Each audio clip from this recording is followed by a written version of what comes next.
AllatRa Global Research Center presents. We are seeing people being diagnosed earlier compared to 50 years ago. We are seeing people being diagnosed with more aggressive disease of various kinds. And we are seeing people having worse outcome compared to what they used to.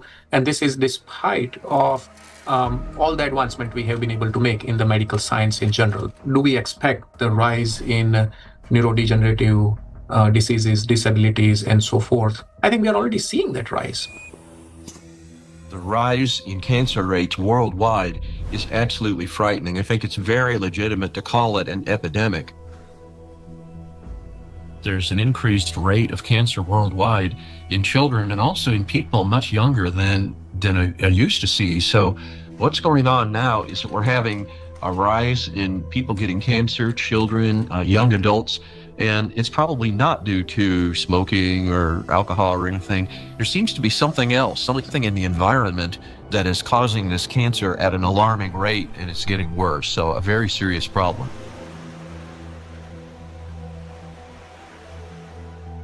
Diseases are emerging early in life. Today's generation is getting sick at ages when their parents were still healthy. And what's worse is that they're often battling not just one, but multiple chronic diseases simultaneously. How can this be happening despite all the advances in modern medicine? What if behind this rapid global decline in human health, there lies a hidden factor, one that we've overlooked all along? Nanoplastics, a threat to life. We're talking about microplastics, tiny particles that can't be seen with the naked eye. They're much thinner than a human hair, extremely fine. From the molecular level to the scale of entire ecosystems, understanding microplastics is crucial for protecting the biosphere and public health. I was also surprised that it took so long, to people to recognize that's a problem, because this plastic production increased super high in the 1950s, and we have now, I guess, something between 400 and 500 million tons of plastic production every year, and this keeps accumulating, in all our ecosystems. So it's not only affecting the human life, but the whole ecosystem. So it's every individual, every plant, even bacteria. They take them up. So that's something which we have to take into account. The fact that it now pervades from our deepest ocean to our highest mountain, that it's present in more or less every living sample that scientists have looked at, and in some populations in considerable proportions, and that it's now pervading, our food, drink, and the air we breathe, to me, is quite concerning. The science has clearly, without a doubt, shown that these chemicals, these particles are very harmful for us in various ways, not just one organ system, but all organ systems are affected. Plastic symbolizes progress, a triumph of human ingenuity, a material that is light, strong, and built to last forever. Yet, as humanity, we miss something crucial. We fail to notice how the very material created to improve our lives began instead to endanger them. Unfortunately, people often underestimate the true threat posed by plastics. Many think of it merely as an environmental problem. Bottles scattered on beaches, debris floating across the sea. And yes, these do pollute our planet. But large plastic pieces alone cannot destroy the entire biosphere, including humanity, unlike the microscopic particles they eventually become. This plastic bottle, in this form, it poses no immediate danger. But everything changes once this solid object disintegrates into masses of microscopic fragments. If this half-liter bottle were broken down into plastic particles just 1 micrometer in size, it would create roughly 10 trillion of them. And if all those particles were to penetrate the cells of a human body at once, this single bottle, in the form of nanoparticles, would destroy a person within minutes. Micro and nanoplastics are a threat to life itself. And by life, we mean not only human existence, but the very survival of the entire biosphere. Scientists are sounding the alarm that even today, exposure to these particles is leading to deterioration of health, as well as physical and cognitive decline across humankind. A growing body of research links micro and nanoplastics to the development of diseases, genetic mutations, and the rise of antibiotic resistance. Some researchers even associate tiny plastics with climate anomalies, natural disasters, and increase in seismic activity as trillions of microscopic particles interact with the environment. Over time, they could create uninhabitable zones across our planet. And all of this begins with a simple chain reaction. When plastic, like this very plastic bottle, breaks down into micro and nanoplastics. This documentary is a result of a large-scale investigation. We have examined hundreds of scientific studies and thousands of facts to answer key questions, like why are plastics so particularly dangerous? How can plastic particles threaten the very foundation of life? And what chances remain for humanity to change its course? Today, only a few hundred, perhaps a few thousand people truly understand the magnitude of this threat. A number far too small for a world of 8 billion. But by watching this documentary, you will become one of the few who understand what's really happening. This is a story of why researchers studying nanoplastics call them the number one killer, and how they're already reshaping our future.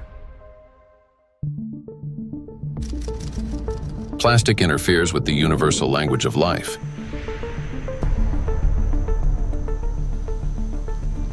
We are living in an era when life on Earth is disappearing faster than ever since the age of the dinosaurs. Currently, the extinction rate of species is 1,000 times higher than the natural extinction rates, making our time one of the most devastating periods in all of history in terms of biodiversity loss. The 6th mass extinction is already underway. The modern world is plunging into a biological collapse, like the ones in the past that wiped out up to 90% of all living creatures on the planet. While past global catastrophes were driven by volcanic eruptions or meteor impacts, today a new factor has joined these forces of nature, an invisible enemy created by humans, capable of destroying all life. Plastics are everywhere.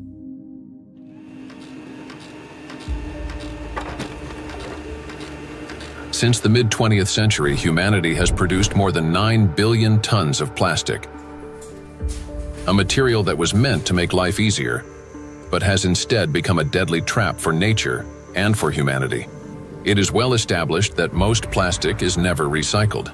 Professor Antonio Ragusa, an Italian obstetrician gynecologist and researcher who first identified microplastic in the human placenta, explains how it continues its journey through the biosphere.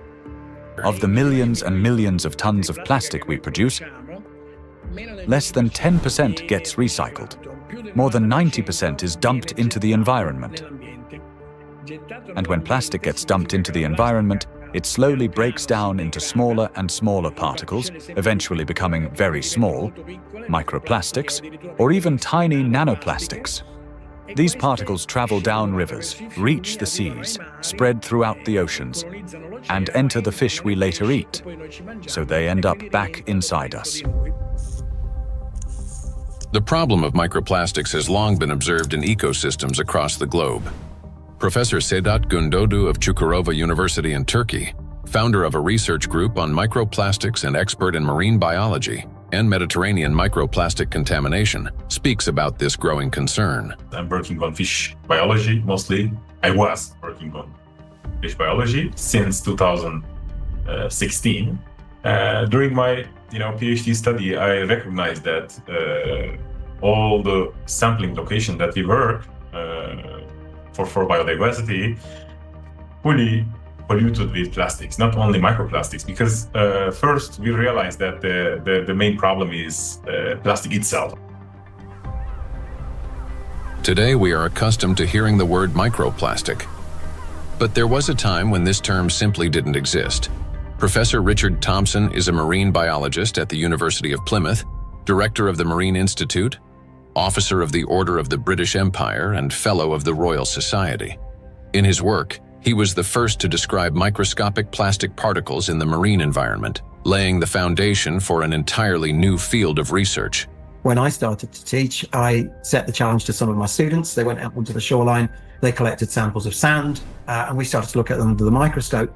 And from the very first samples, we could see pieces that did not look like sand grains, brightly colored pieces, red and blue.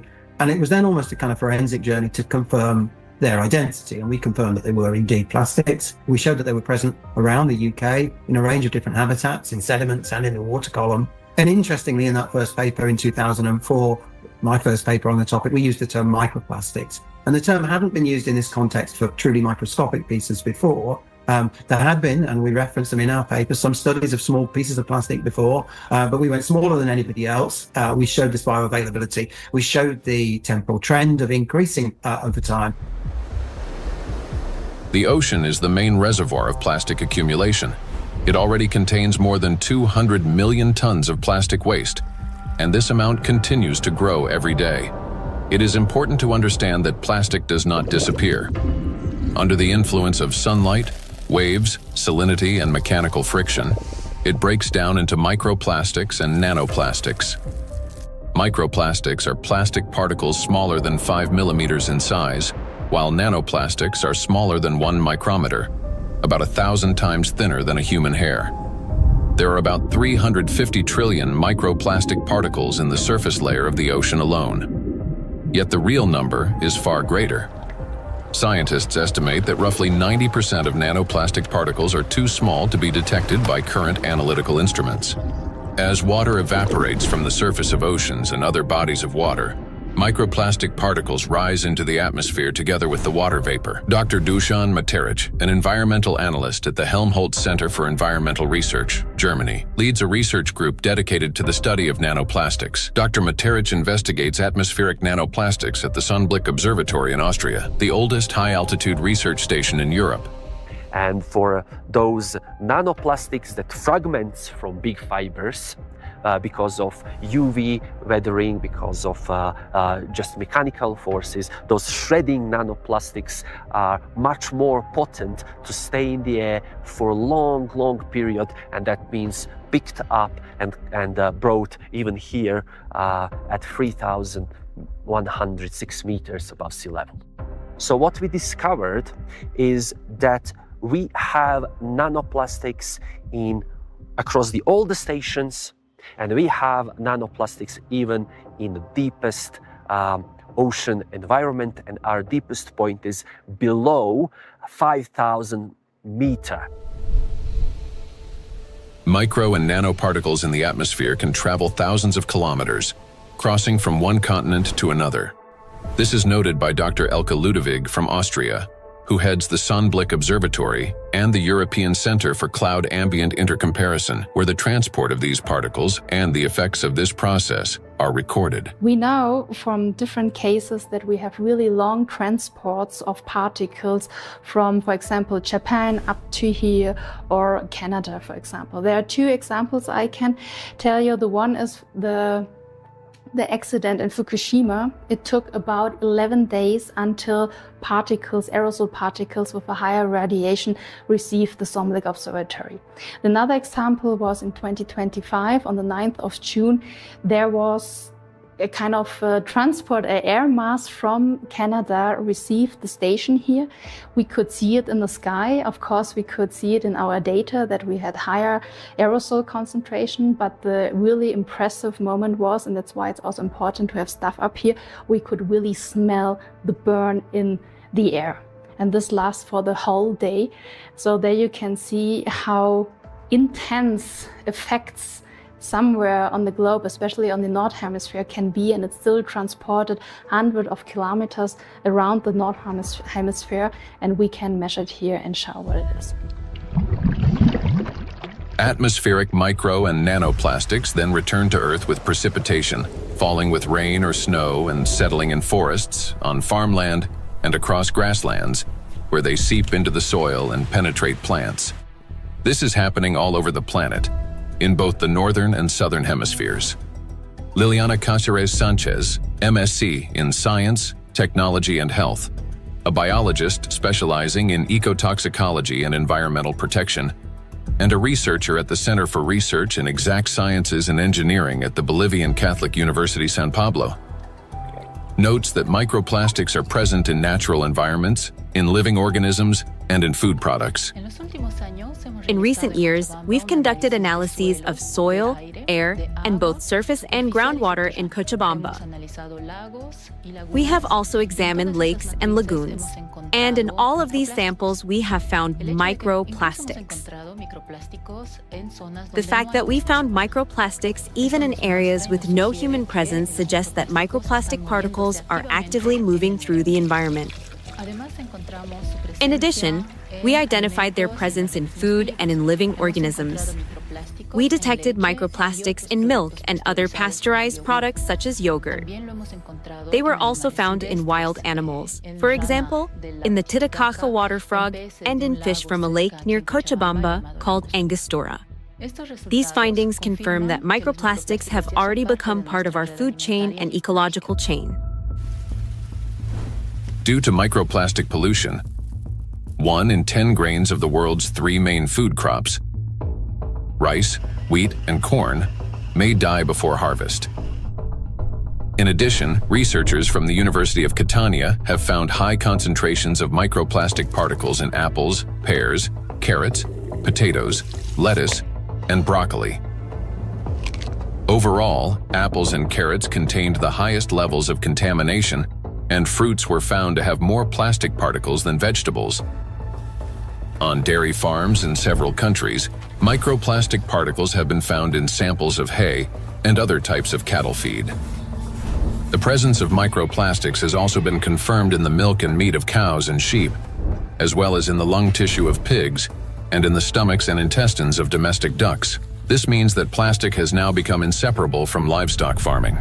Scientists from the University of Newcastle in Australia estimate that the average person today consumes around 250 grams of plastic per year through food, the weight equivalent of 50 plastic bags. Moreover, humans inhale micro and nanoplastics. According to studies, an adult can inhale up to 106,000 microplastic particles during a 2-hour walk in a large city. And in areas near bodies of water, that number significantly increases. We encounter micro and nanoplastic every day when we brush our teeth, take a shower, eat, run errands, go for a walk, wear our clothes, use household appliances, or take medications, and when we are working on a computer, riding public transport, drinking coffee on the go, shopping in a supermarket, or relaxing outdoors. Micro and nanoplastics are everywhere, and we barely notice how deeply these particles have become embedded in our everyday lives today. There are 3 ways plastic gets into the body: through inhalation, through the skin, and through food. And what happens next? It enters the bloodstream. Until fairly recently, about 15 years ago, people thought plastic was inert. And in fact, if you look at these plastic pellets, not microplastics but larger macroplastics, even if you put them in water, they just sit there quietly. It seems like they don't interfere much with the environment. But once they break down into micro and nanoplastics, they get into the human body through those 3 pathways, enter the bloodstream, and from there reach all the parenchymal tissues, that is, the organs, kidneys, liver, heart, arteries, veins, placenta, breast milk. Micro and nanoplastics have already become an inseparable part of the human body. They accumulate in the tissues of the intestines, heart muscles, and in the endocrine and reproductive organs, disrupting their functions. There isn't a single place in the human body they cannot penetrate. Studies show that the highest concentrations of nanoplastic have been found precisely in human brain tissue. Professor Lucas Kenner, a pathologist, cancer researcher, director of the Christian Doppler Laboratory for Applied Metabolomics, and scientific director of the Micro-1 project studying microplastic and its effects on health, explains how micro and nanoplastic particles can evade the body's defense mechanisms and reach the brain within just a few hours. And we found out that particles which are in the bloodstream and cover themselves with cholesterol molecules, they easily can enter the blood-brain barrier, which is a very strict body barrier and protects the brain from toxic outside or even therapeutic substances. So it's, it's difficult, for instance, to treat brain tumors because the blood-brain barrier is so strict also for medications. But particles can enter quickly because they cover themselves with molecules will help them enter the blood-brain barrier. And this is for me, it was really very striking to see that, that these particles in 2 hours after we give them an oral gavage, they're already in the brain. Scientists at the University of New Mexico have found that in every gram of brain tissue in middle-aged individuals, there are about 4,900 micrograms of plastic. This means that today, around 0.5% of the human brain is composed of plastic. Simple calculations show that the human brain contains on average around 7 grams of plastic, roughly the weight of a plastic teaspoon. And such a teaspoon is already inside the human head. It is well known that micro and nanoplastics are dangerous because of toxic chemical additives they contain, such as phthalates and bisphenols. Treating diseases associated with just 3 chemicals of the most toxic additives found in plastics costs humanity $1.5 trillion a year. But this is only the tip of the iceberg, as overall more than 16,000 chemical compounds are used in the production of various types of plastics, each carrying its own potential risks to human health. Yet there is another factor, one far more dangerous and still vastly underestimated, in how nanoplastics affect the human body. It is precisely this factor that allows nanoplastics to easily penetrate the body's protective barriers, and once inside, they are virtually impossible to remove. The destructive impact of plastics at the chemical level has already been examined in another documentary, A Trap for Humanity, part of which focused on the toxic additives in plastics and their devastating effects for human health. Now, the dangers from chemicals are, of course, the most visible and widely discussed part of the problem. But as our investigation continued, we realized that the true danger of plastics lie beyond the chemistry, extending much deeper into the realm of physics. To understand why plastic particles are so dangerous, we must first understand their unique physical properties. Unique properties of plastic. At the micro and nanoscale, plastic particles acquire new physicochemical properties. They can retain surface charge for longer periods and interact with electrostatic fields and other molecules. In this sense, micro and nanoplastics can be compared to an electret, a material that accumulates static electricity and holds it for an extended time. Moreover, plastic particles not only retain an electrostatic charge, but can also recharge it. This occurs through the triboelectric effect. That is, when plastic comes into contact with or rubs against other surfaces, including fabrics, cells, and liquids. In other words, plastic particles can recharge themselves, restoring their electrostatic charge again and again. To understand how the properties of plastic differ from those of other materials, we conducted a simple experiment. Here, inside transparent plastic cups, we suspended several objects made of different materials: a metal needle, a wooden matchstick, a copper wire, and a strip of magnesium. Now, while these objects remained motionless when a plastic rod was brought close, everything changed dramatically when we rubbed the plastic rod against the wall. That is, all the suspended object began swinging and moved toward the rod. So, what caused this reaction? The answer lies in the electrostatic charge that formed on the plastic surface. For example, a wooden rod, unlike plastic, cannot hold such a charge. Even after rubbing it with wool, the material caused no movement. The same was true for metal scissors, which showed no effect until the material touched a magnet. Only then did the metal needle respond. So this experiment clearly shows how material responds differently to electric and magnetic fields. Now, plastic stands out among other materials because it can not only accumulate, but also retain electrostatic charge for a prolonged period. This is distinct from wood, which quickly dissipates charge because of its moisture content, and therefore has little effect on other nearby objects. It's a dielectric material. Metals, on the other hand, do not hold charge but quickly redistributes it across their surface. They're conductors. Magnets, meanwhile, create magnetic rather than electric fields and thus cannot attract electrically neutral objects in the way a charged plastic can. So this is what makes electrostatically charged plastic so dangerous. It is an invisible force capable of changing everything around it. Once charged, plastic can attract even neutral particles, disrupting many natural physical processes. And as plastics breaks down into smaller fragments, micro and nanoplastics, it doesn't lose its properties. In fact, the impact of plastic on the environment and living organisms only intensifies as the particles become smaller. It's the charge that makes plastic especially dangerous to all life on our planet. Therefore, plastic cannot be regarded as passive waste. It is an active, electrically charged material capable of interacting with nearly all substances on Earth, from atmospheric particles to living cells. The smaller the plastic particle, the more active it becomes, and the more dangerous its impact.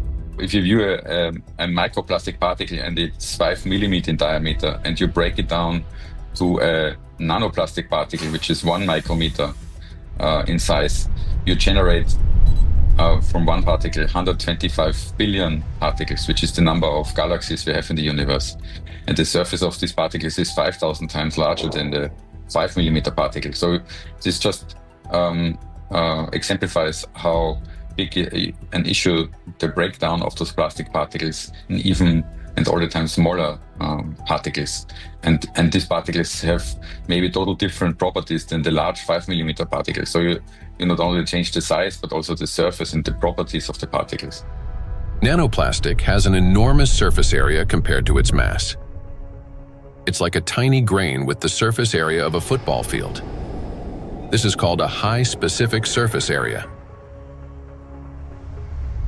The larger the surface, the greater the particle's ability to accumulate and retain electrostatic charge, and the more active sites it contains that bind proteins, metal ions, lipids, and other molecules from the surrounding environment can attach.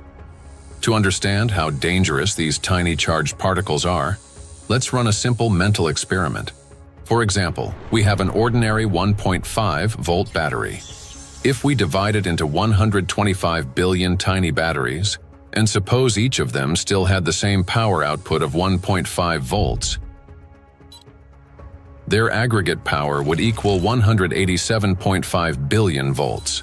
Imagine how much greater the voltage will become. Similar things happen with plastic. When a single fragment of plastic is divided into 125 billion particles, each carrying a charge, the amount of charge increases. Today, millions of tons of plastic in our biosphere are constantly breaking down into smaller and smaller particles, each carrying an electrostatic charge that allows it to penetrate everywhere. Consequently, as the number of electrostatically charged plastic particles grows, an excess electrical potential builds up throughout our planet. This is a major factor disrupting the Earth's energy balance, contributing to warming of the oceans, increase in atmospheric anomalies, as well as the number and severity of natural disasters each year. Note that the warmer the ocean, the more acidic it gets, and the faster plastic breaks down into charged micro-nanoplastics. This in turn leads to greater buildup of energy on our planet, amplifying all these processes in a self-reinforcing chain reaction.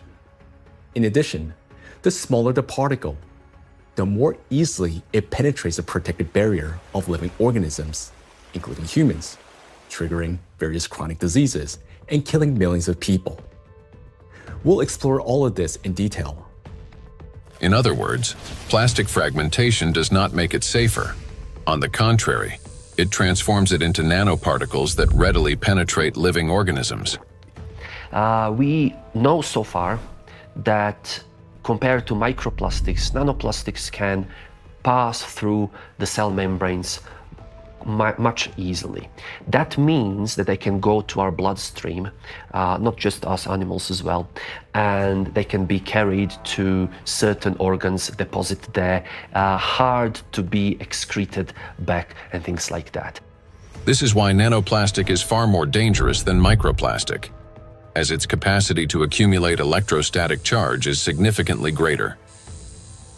Due to their electrolyte behavior and small size, plastics do not remain inert particles. They become charged and transform into trillions of micro and nano killers. It is through this charge that tiny plastics can penetrate deep into living tissues and even destroy them. Today, these particles are everywhere, and they're already interfering with the delicate electrical processes in nature. Now, we often think of electricity as something artificial, confined to light bulbs, batteries, and wires. But in reality, electrical impulses are the very language of life. That is, they enable the entire biosphere to function. And it is precisely these natural processes that electrostatically charged micro and nanoplastics are now disrupting. Universal language of nature.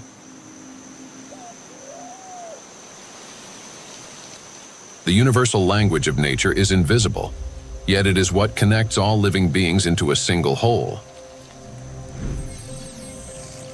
Forests. In forests, tree roots are linked with fungal networks, forming a complex and interconnected system beneath the soil that scientists call the wood wide web. This network not only distributes water and nutrients, but also enables plants to exchange information. Plants communicate in two major ways: chemically, by releasing specific molecules, and electrically, by sending electrical signals similar to nerve impulses in animals and humans. For example, when insects attack, a tree generates an electrical signal that triggers defensive responses. This signal can travel through roots into the fungal network, reaching other trees. A similar effect was detected by scientists during a solar eclipse. The bioelectric signals of trees began to synchronize, forming a single impulse. The oldest trees responded first, as if they remembered such events and were warning the younger ones.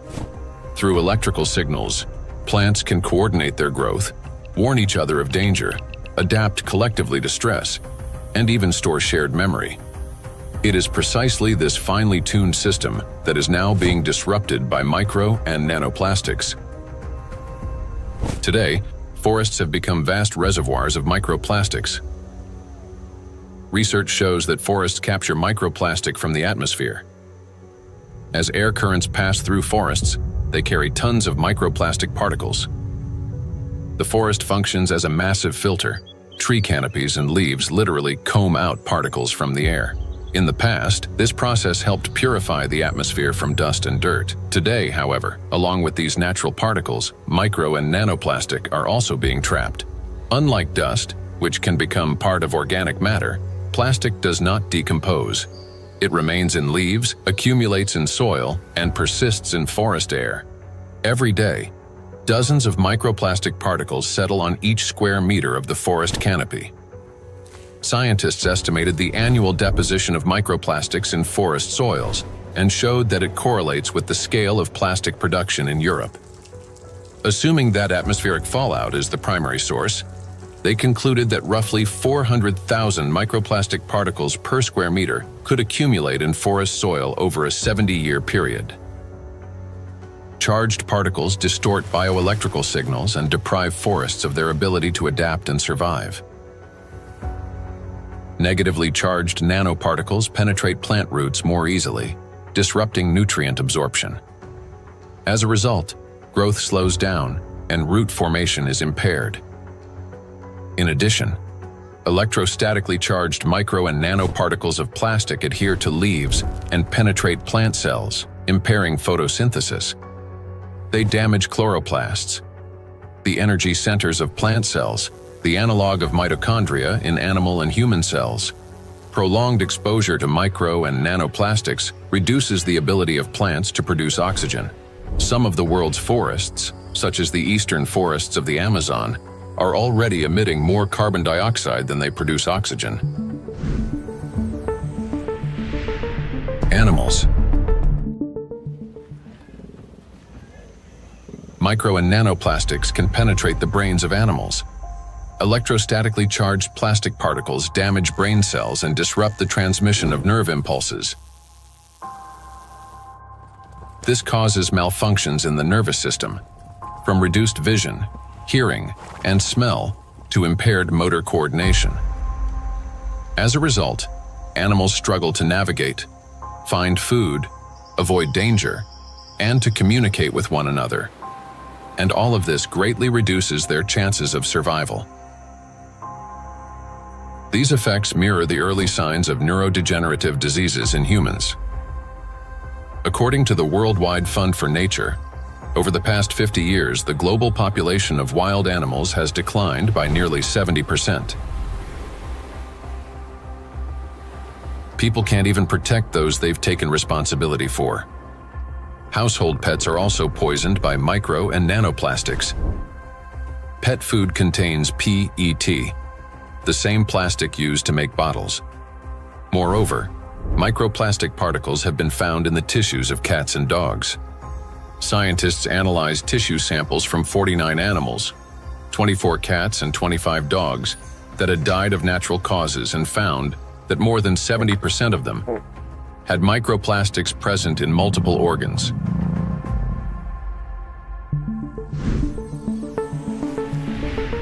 Insects.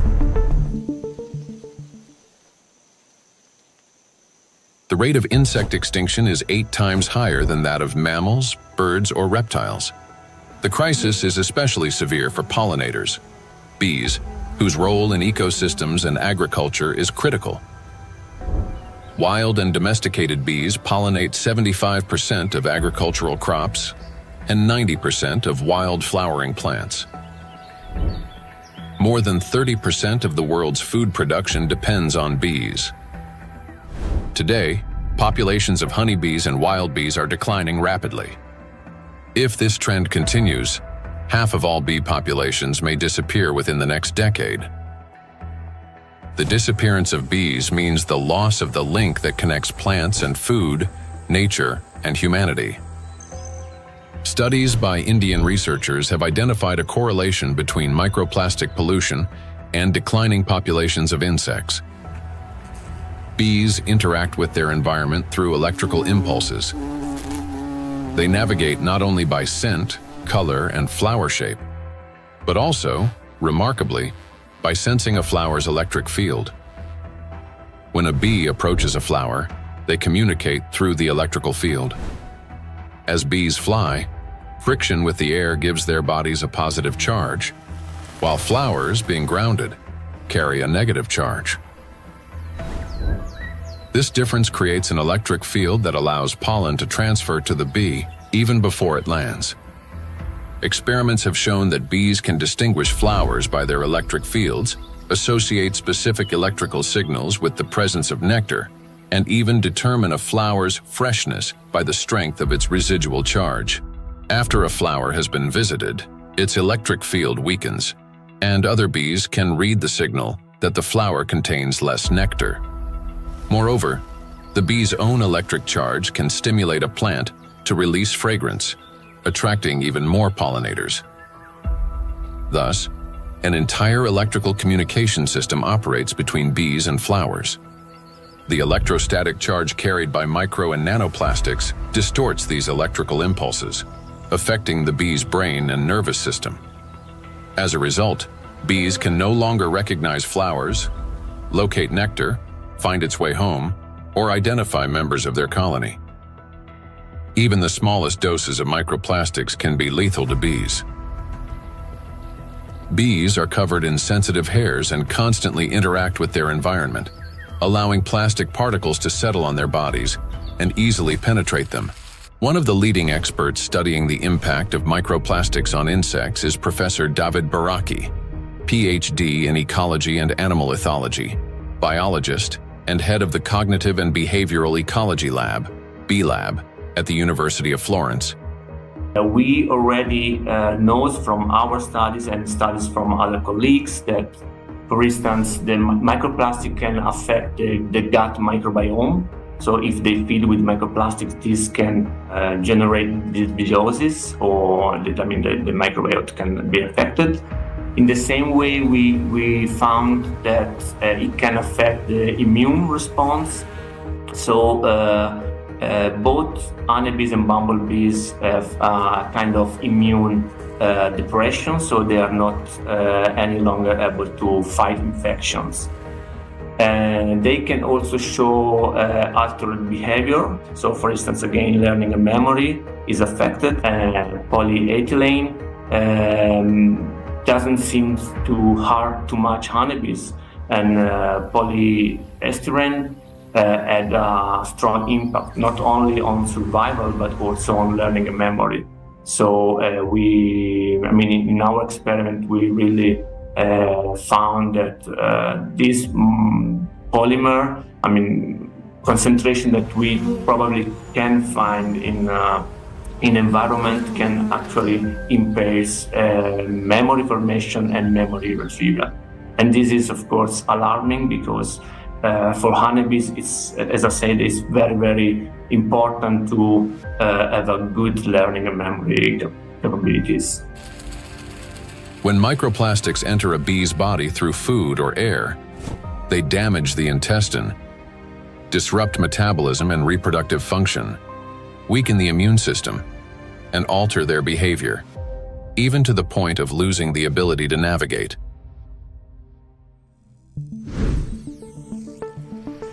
Birds. Across the globe, scientists are observing an alarming trend. The number of wild birds is rapidly declining. In North America alone, over the past 50 years, approximately 3 billion birds have disappeared. That is a quarter of the entire bird population. Electrical signals play as vital a role in the lives of birds as they do throughout the entire biosphere. The avian nervous system functions through transmission of electrical signals from the brain to all parts of the body. Those impulses control movements of wings, tail, and body in flight, vision and coordination, cognitive responses, for example, evading predators, song and vocal communication. Birds are true living navigators capable of traveling thousands of kilometers and returning precisely to the same locations year after year. Scientists have discovered that many migratory birds use Earth's magnetic field for orientation. Imagine an airplane. A pilot sees a radar screen with lines and markers to avoid getting lost in the sky. For birds, their eyes serve as such a radar. Specialized molecules in their eyes detect both light and Earth's magnetic field, converting them into electrical signals. In the brain, those signals form an image with field lines superimposed on the real world. A bird simultaneously sees clouds, land, and its magnetic radar, allowing it to maintain course in any direction with ease. Electrostatically charged micro and nanoplastic particles entering a bird's body distort electrical impulses and disrupt functioning of its nervous system. This leads to loss of motor coordination, weakened memory and learning ability, and impaired vocalization and spatial orientation. Externally, this manifests as increasingly erratic flight, unstable behavior, and even softer, weakened chirping. Nestlings are especially vulnerable. Many do not survive to adulthood, and those that do often exhibit cognitive impairments. However, that's not all. Plastics damage the liver, kidneys, stomach, and brain of birds, causing symptoms that resemble Alzheimer's disease. Even birds that appear healthy lose the ability to adequately care for their partners and offspring, sharply reducing their chances of successful reproduction.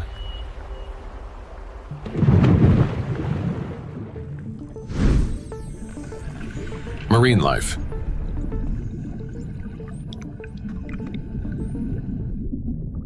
Beneath the surface reigns a unique world where vision weakens and sounds become distorted. In such conditions, marine life perceives reality differently. Through electroreception, the ability to sense faint electric fields and navigate by them. Predators such as sharks can detect tiny electrical impulses produced by muscle contractions and the heartbeat of their prey. Even if a fish remains motionless and hidden in sand, its bioelectric signals reveal its location. All living organisms in water generate continuous bioelectric fields due to ion flow across their skin. Those fields are subtly altered when the animal moves or when another living being appears nearby. Electrical impulses are an inseparable part of life itself, even underwater. Electrostatically charged micro and nanoplastics can distort or block those signals, which makes marine creatures especially vulnerable. As a result, marine animals and fish lose their ability to accurately locate prey, avoid predators, and follow migration routes. This threatens their survival and leads to population declines.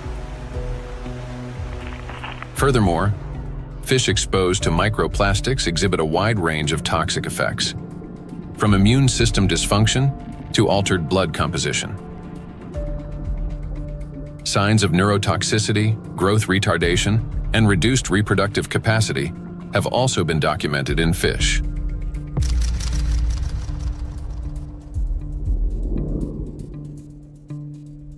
All processes in the biosphere rely on extremely subtle electrical impulses.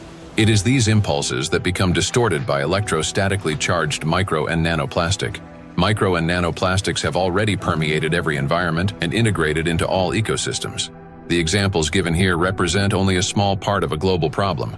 Disruptions are occurring throughout the biosphere without exception, and the outcome is the same everywhere. Distortion of signal transmission, breakdown of biological connections, malfunction of living systems, and ultimately, the death of life itself. Micro and nanoplastics are everywhere, and everything they touch is slowly dying.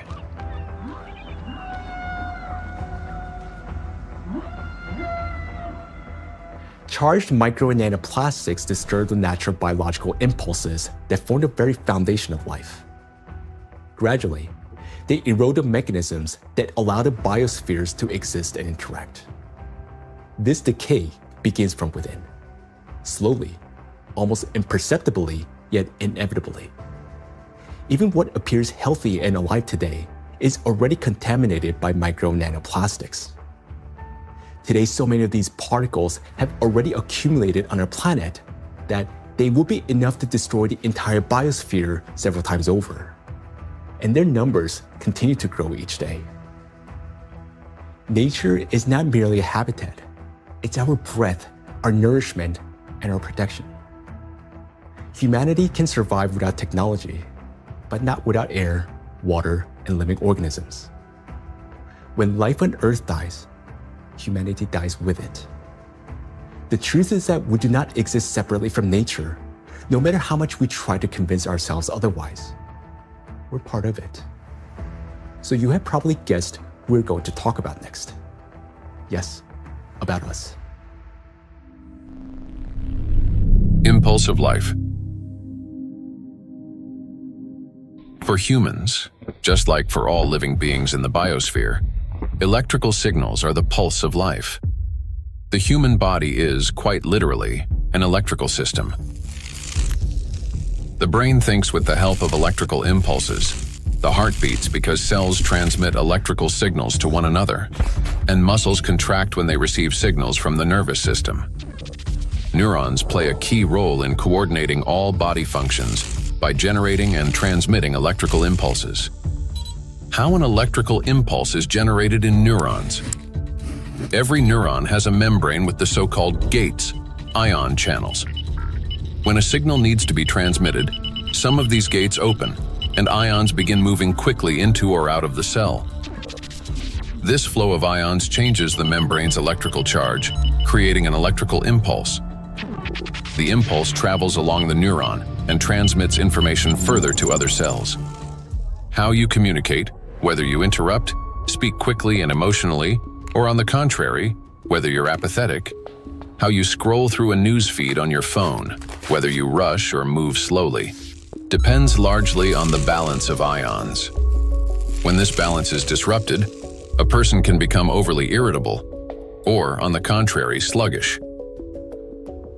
Every movement and reaction of our body is based on electrical impulses in neurons and other cells. For example, if you accidentally touch a hot object, nerve fibers instantly transmit a signal to the brain, which commands the muscles. Pull your hand away. Without electrical impulses, the body wouldn't be able to maintain a stable internal state, homeostasis. Even the immune system cannot function without electrical impulses. The speed and strength of every immune cell's response depend directly on the quality of impulse transmission. Emotions and thoughts are also the language of electrical impulses. When you feel joy, sadness, excitement, love, or recall a memory, tiny electrical sparks run between neurons. They're like messages between friends. One neuron writes, another reads, and passes it on. Through these chains, thoughts, emotions, and decisions are born. When you learn something new, that too is the work of electrical impulses. They create new neural connections, as if paving little pathways in the brain that make it easier for impulses to travel later on. Even at the very beginning of life, when a sperm cell fertilizes an egg, an extraordinary phenomenon occurs. This contact triggers a cascade of biochemical reactions, including the release of billions of zinc ions. This impulse acts like a start button that activates the egg and initiates the very process from which the future embryo begins to develop. We rarely think of ourselves as electrical systems, yet that's exactly how our bodies function. Nature created a perfect design in which countless vital processes and interactions occur through electrical impulses. But there was one thing that nature could not have foreseen: that humans would create an enemy capable of infiltrating and disrupting this perfect mechanism. In studying micro and nanoplastics, we discovered that their most dangerous weapon is invisible. It is the electrostatic charge that these particles accumulate and retain. This charge begins to destroy us from within, starting from the very foundation of life, the cell.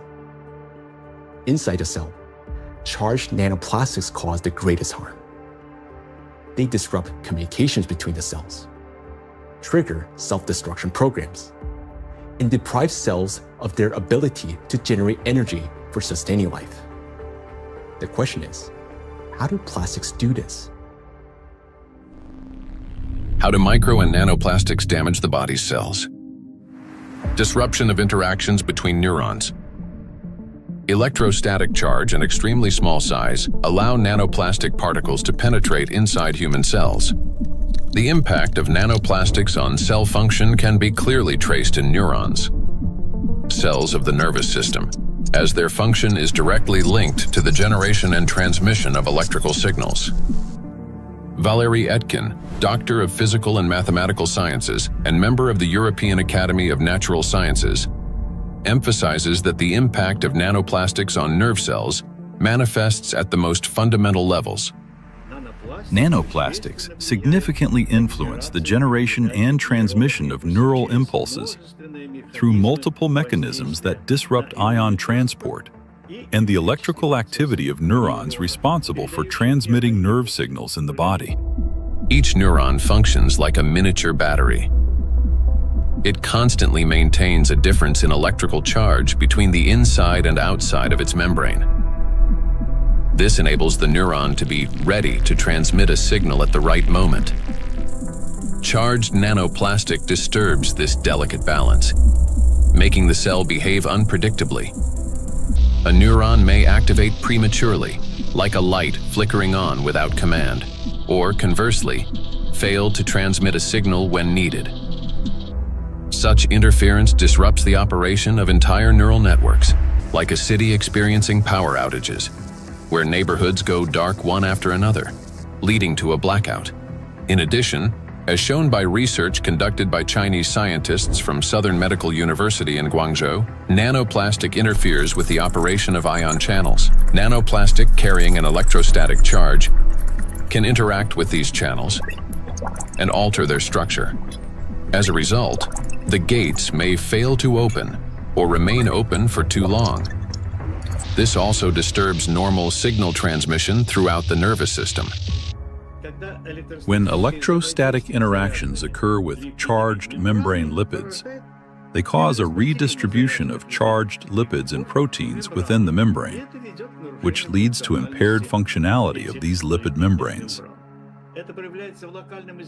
This results in localized changes in ion concentration and the formation of ion concentration gradients around charged particles.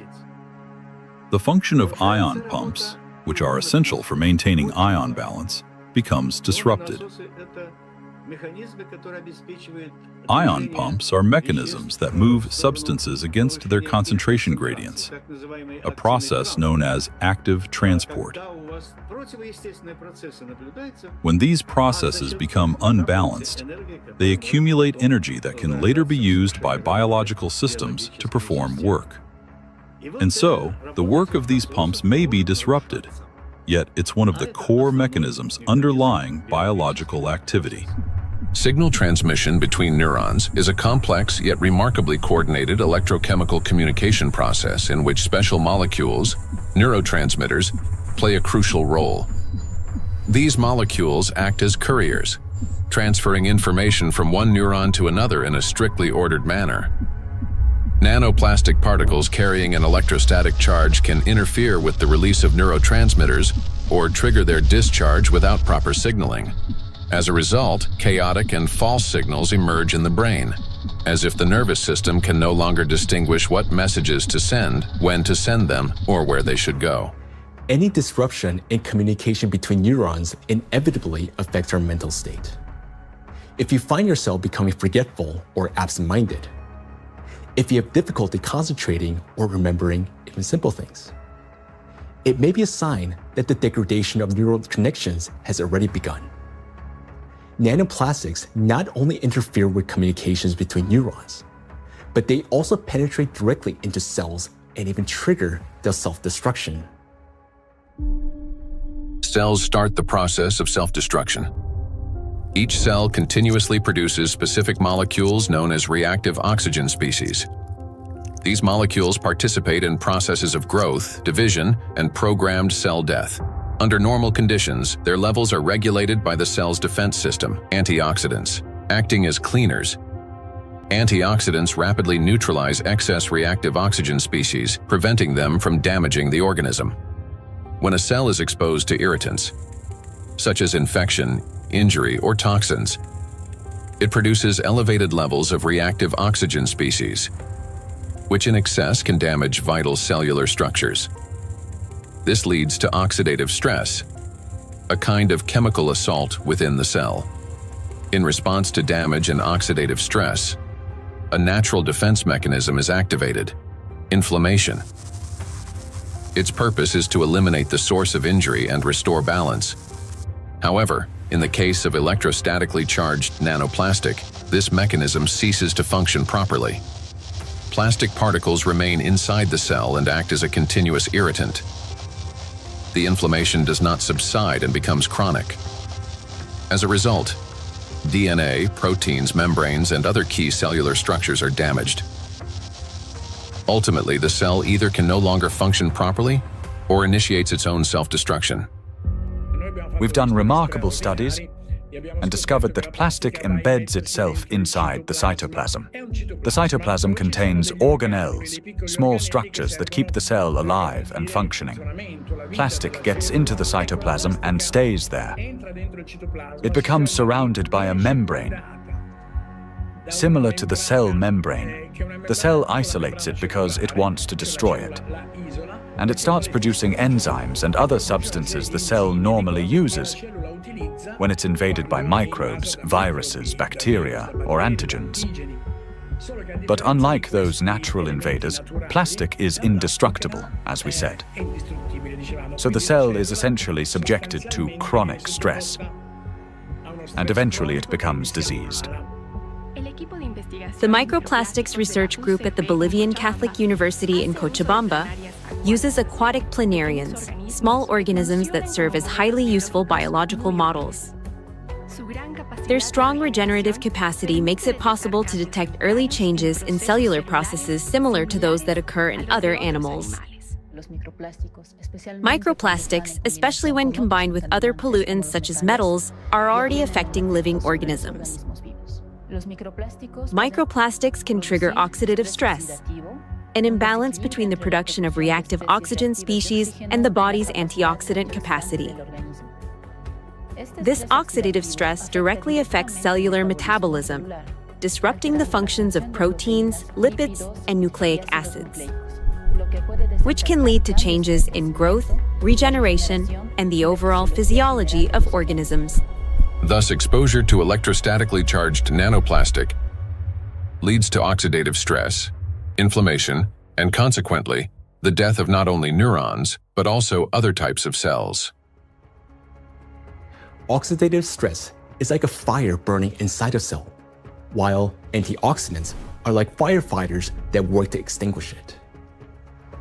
Note that nanoplastics act as a fuel for the fire, feeding it endlessly until the cell is consumed from within. Yet, that's not all nanoplastics do inside our cells. They also destroy the cell's power plants, the mitochondria. Every cell lives and functions thanks to the energy produced by mitochondria. That very energy powers all processes in the body, from cell division to hormone synthesis. Even the electrical impulses that we've been talking about depend on the energy from mitochondria. And it is precisely this vital source of life that charged nanoplastics attack. Cells stop producing energy for life. Recent studies have shown that mitochondria are particularly vulnerable to the effects of nanoplastic. And that's where a cascade of processes leading to aging and disease begins. Scientists from China have discovered that the electrostatic charge and tiny size of nanoplastic particles allow them to penetrate deep into the cell and accumulate even within mitochondria, disrupting their function. Such a condition is known as mitochondrial dysfunction, a state in which mitochondria can no longer perform their essential roles. For comparison, a mitochondrion is approximately the size of a bacterium, while a nanoplastic particle is dozens of times smaller. Dr. Jeffrey Long, a radiation oncologist with many years of clinical experience and an expert on environmental exposures and their impact on human health, explains the destructive intracellular processes triggered by nanoplastic. They can get into the cell and they can damage the critical parts of the cell, particularly mitochondria. Mitochondria in each cell in the human body is sort of the energy machine. It produces the raw stuff that provides energy to the entire rest of the cell. And it is frightening to understand, and increasingly so with increasing scientific studies, that nanoparticles nanoplastics, as they get in, are actually damaging the mitochondria, that energy-producing part of the cell. They're also damaging the part of the cell involved in division and reproduction called DNA. And certainly they can affect other molecules and proteins within the cell. Mitochondria are the cell's energy and signaling center. They regulate metabolism, control cell growth and division, protect against oxidative stress, modulate inflammation and immune responses, and trigger programmed cell death. One of their key functions is cellular respiration, the process by which energy is produced. Energy in the human body is generated as follows. First, proteins, fats, and carbohydrates from food are broken down into simple molecules.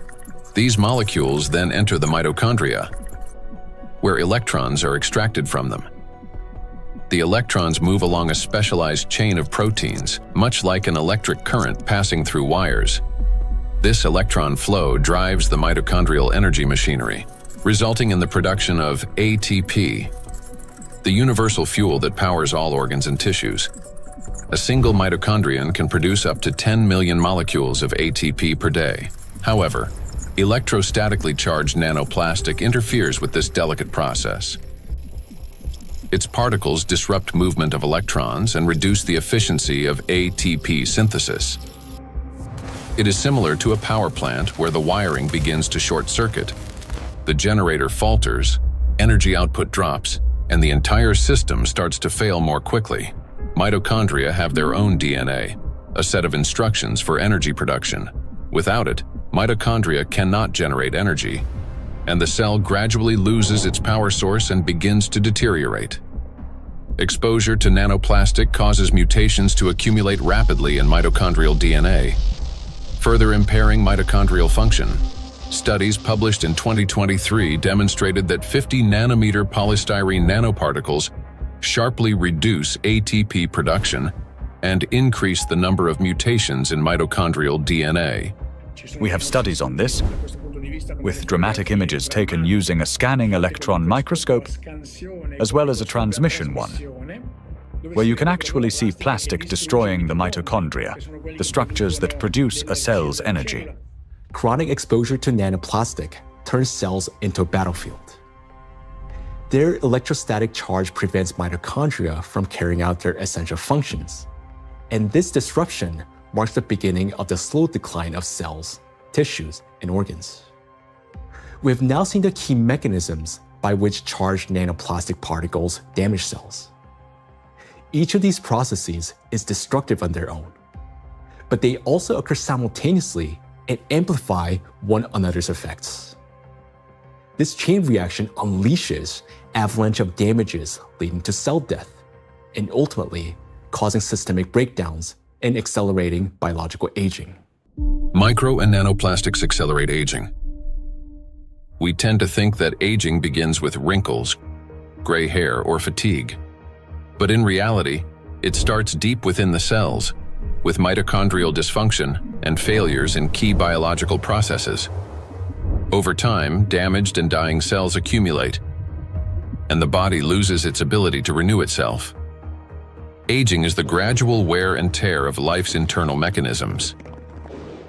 Scientists identify several main mechanisms of aging, such as oxidative stress, mitochondrial dysfunction, chronic inflammation, telomere shortening, DNA damage accumulation, epigenetic alterations. These same mechanisms underlie various diseases. When mitochondria can no longer produce sufficient energy, when DNA damage accumulates, and when inflammation becomes chronic, the organism grows increasingly vulnerable. This is when conditions such as diabetes, cancer, heart attack, dementia, and Alzheimer's disease begin to develop, and they all share one root cause: the aging of cells and tissues. Here's the crucial point. Electrostatically charged nanoplastic induces the same processes: oxidative stress, DNA damage, mitochondrial dysfunction, telomere shortening, chronic inflammation, and epigenetic alterations. Thus, electrostatically charged nanoplastic artificially accelerates cellular aging. What once unfolded over decades can now progress many times faster under its influence. And we are already witnessing the consequences. Diseases are becoming younger. Scientists have found that modern generations develop illnesses earlier and accumulate more chronic conditions than their parents did at the same age. Even a difference of just a few years now translates into noticeably higher rates of disease. Cancer and hypertension remain the most common conditions. Moreover, each subsequent generation shows an increase in the number of chronic conditions in a single individual. Diseases once considered age-related are increasingly found in young people. Notably, this trend coincides with the growing plastic pollution of the environment. As a result of exposure to electrostatically charged nanoplastic, the biological cell age of people in their 20s or 30s may already correspond to that of a 50 to 60-year-old person. So very frightening how widespread nanoplastics are everywhere, probably each and every one of our cells. Even to you talking and among the audience listening, probably all of our cells have at least some nanoplastics. So let's summarize. Aging is a gradual breakdown of the cells in our bodies. Nanoplastics accelerate this deterioration, and thus the aging itself through all those destructive processes within the cells that we've just talked about. And here lies the crucial point. The same mechanisms that drive aging also underlie many chronic diseases. In other words, micro and nanoplastics not only speed up aging, but also contribute to the development of diseases. Today, micro and nanoplastics are detected in every organ of the human body, and everywhere, in each organ, in each cell. The tiny plastic particles trigger a cascade of internal destruction. Nanoplastics damage cell membranes, disrupt ion channels, induce oxidative stress, disable mitochondria, and provoke genetic mutations. These damages affect all cell types in the same way, whether in the heart, bones, lungs, or elsewhere. Now, we know the answer to the main question that began our investigation. Why and by what mechanism are nanoplastics capable of destroying living systems at the microscopic level? But what does that mean to us, for each of us? What specific diseases arise from such cellular destruction within the human body? The answers lie ahead in the next part of our investigation. Micro and nanoplastics are damaging health. Micro and nanoplastics impact the nervous system. Neurological disorders are the leading cause of physical and cognitive disability worldwide, affecting almost 3.5 billion people. Over the past 30 years, the number of such cases has risen drastically, and scientists project that within the next 2 decades, this figure could double. Since this trend mirrors a surge of plastic pollutions in our environment, it becomes clear why these diseases are becoming more prevalent and why they're increasingly affecting younger population. Now, recall the image of a plastic spoon in the brain. Unfortunately, it doesn't sit there inert or harmless. Electrostatically charged plastic particles attack neurons, the brain cells that are responsible for most of our thoughts and movements. Every day and every minute, nanoplastics are silently destroying cells in our brains, and the exposure to these tiny plastics, they never stop. In fact, it continues to accelerate. Consequently, the damage of our neurons lead to severe and often irreversible diseases like Alzheimer's and Parkinson's, multiple sclerosis, epilepsy, stroke, and many others. But neurons are not limited to the brain. They form an extensive network that coordinates and synchronizes the activity of the entire body. And when they're damaged, the autonomic nervous system begins to malfunction, disrupting the function of internal organs. For example, the intestines contain about 500 million neurons, often referred to as a second brain. This vast network plays a vital role in digestion, immunity, and even emotional regulation.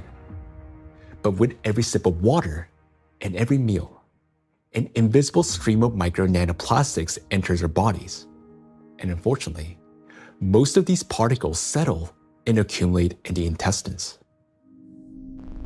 Micro and nanoplastics destroy intestinal barriers. The intestine is not just a digestive organ. About 70% of the cells in our immune system are concentrated there, which means its condition directly affects the protection of the entire body. So another study that we provided, showed us we are actually eating plastics, microplastics, because we analyzed 26 human cadaver. We just investigate their intestinal system, their gut content, and we found like between 9 and 10 microplastic per person in their stomach. So this is like a acute exposure. At that time, they exposed that amount of microplastics because when you eat something, it will pass through your intestinal system. Some of them will remain inside the system. This is what we found. there remain microplastic particles inside the human stomach, because grams doesn't give enough information about exposure, because particles behave according to their shape rather than their mass, because the definitive transportation feature of plastics or particles is size, because all the human barriers, I mean the gut barrier, intestinal blood barrier, they are selective for size and the type. If they smaller than certain size, like 100 micron, they can pass through through intestinal system to the blood system. The intestinal barrier works like a filter. It allows useful substances, vitamins, nutrients, to pass through and blocks harmful ones, toxins, microbes, and foreign particles. But this entire well-coordinated system is destroyed by electrostatically charged micro and nanoplastics. It damages the cells lining the intestinal walls and weakens the tight junctions between them, making the intestinal barrier more permeable. Microbes, toxins, and plastic particles begin to penetrate the bloodstream from the intestine. In response, the immune system triggers inflammation. The intestine is also the body's second brain. Its walls contain about 500 million neurons that are directly connected to the central nervous system. This connection is called the gut-brain axis. The gut and the brain are connected through the vagus nerve. It is like a direct phone line through which they constantly exchange messages. The brain gives commands to the intestines on what to do, and the intestine informs the brain about their condition. A key role in this communication is played by the microbiota, 100 trillion beneficial bacteria. They produce substances capable of both calming and irritating the nerve endings in the intestinal wall, including those of the vagus nerve. Charged micro and nanoplastics disrupt the balance of gut microbiota. Beneficial microorganisms die, while pathogenic ones begin to multiply actively. When this happens, the communication between the gut and the brain becomes distorted. When nanoplastics enter the intestine, it triggers a vicious cycle of destruction. The damage that begins in the intestine leads to systemic malfunctions throughout the body. The digestive, immune, nervous, and endocrine systems all suffer. This accelerates the body's aging process and increases the risk of serious diseases such as irritable bowel syndrome and inflammatory bowel diseases, allergies and autoimmune diseases, depression, anxiety and cognitive disorders, obesity and diabetes, cardiovascular diseases, neurodegenerative diseases, such as Alzheimer's and Parkinson's. Micro and nanoplastics destroy immunity. Researchers from the University Medical Center Utrecht discovered that immune cells exposed to nanoplastic die 3 times faster than those that are not. Such accelerated death of immune cells severely weakens immunity and reduces the body's ability to fight infections. This contributes to the spread of inflammatory reactions throughout the body. Scientists from Zhengzhou University and Henan Cancer Hospital in China have found that nanoplastics penetrate even into the bone marrow and the thymus, the organs where blood and immune cells originate and mature. The bone marrow performs 2 key functions. On the one hand, it is a blood cell factory, where red blood cells, white blood cells, and platelets are formed. On the other, stem cells of the bone marrow play a role in regenerating bones, cartilage, muscles, and fat tissue. The impact of nanoplastics on stem cells means damage to the very foundation of regeneration. First, blood formation worsens. Anemia can develop due to a lack of red blood cells. Immunity decreases due to fewer white blood cells. And the risk of bleeding rises because of platelet deficiency. Second, damage to bone cells makes bones more fragile, increasing the risk of fractures and slowing their recovery. Nanoplastics not only destroy the immune system, but through its electrostatic charge, they also create conditions for the reproduction and resilience of pathogens. A study from the University of Illinois showed that positively charged nanoplastic particles increase physiological stress in gut bacteria such as E. coli, making them more pathogenic. The electrostatic charge plays the decisive role here. It is what increases the pathogenicity of microorganisms. At the same time, nanoplastic particles without electrostatic charge did not cause physiological stress in bacteria, and their danger to humans did not increase.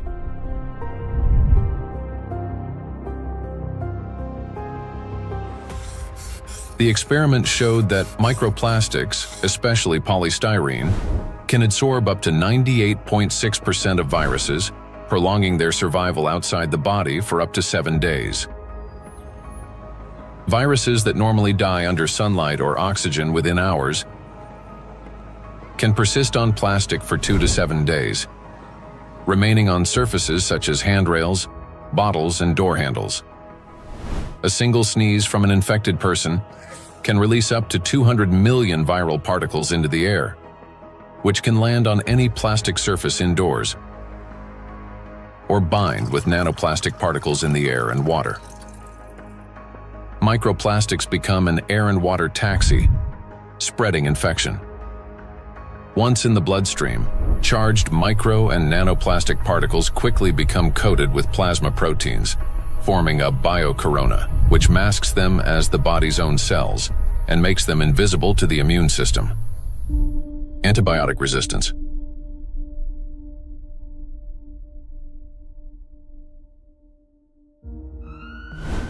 In 2019, antimicrobial resistance was directly responsible for more than 1 million deaths, with nearly 5 million additional deaths linked to related complications. Studies in 2025 show that plastic helps bacteria develop resistance to antibiotics, driving a crisis that medicine is increasingly unable to control. Why? Because plastic is the perfect platform for bacterial growth. On its surface, they easily form biofilms, a dense protective layer shielding bacteria from sunlight, drying out, immune system attacks, and, most importantly, from antibiotics. Just like viruses, bacteria can survive on plastic longer than on other materials, sometimes for 3 days or more. This makes microplastic an efficient carrier of dangerous microbes through water, soil, and food. Paul Dabzak, PhD in water chemistry and microbiology, researcher at Center for Research in Exact Sciences and Engineering at the Bolivian Catholic University San Pablo, notes that the presence of biofilms on microplastics makes them even more dangerous. In the laboratory, we study how microplastics interact with metals and microorganisms. We observe that microplastics can adsorb metals through both physical and chemical sorption processes, and that this ability increases in the presence of bacterial biofilms that develop on the surface of the particles. These interactions depend on the type of plastic and the size of the particles, which alters their electrostatic charges. This causes microplastics to act like a magnet, attracting even more contaminants to their surfaces. In laboratory conditions, researchers from Boston University found that when bacteria come into contact with microplastic, they activate a special metabolic process linked to electron transfer. Simply put, plastic particles can share electrons with bacteria, acting as a kind of power bank for them. This process is called extracellular electron transfer. It gives bacteria extra energy, which first of all, makes them stronger, helps them divide faster, mutate, and build resilient multi-layered biofilms that block antibiotics from penetrating. Secondly, this extra energy directly accelerates antibiotic resistance. What's worse, even after plastic was removed from the experiment, bacteria retained their new properties. They mutated, became more resistant, and continued forming strong biofilms on other surfaces, even without plastic support. This means plastics may accelerate the rise and spread of the so-called superbacteria that are resistant to drug treatment. According to WHO estimates, by 2050, Antimicrobial resistance will claim 10 million lives every year. Meanwhile, new antibiotics are being developed far more slowly than bacteria evolve. So think about this. Charged microplastics not only help bacteria to survive, but they also enable them to mutate into superbacteria that are resistant to antibiotics. This discovery reshapes our perspective on plastic pollution because we now understand that the problem is far more alarming than we have previously believed. And each year, the threat of antibiotic resistance is growing.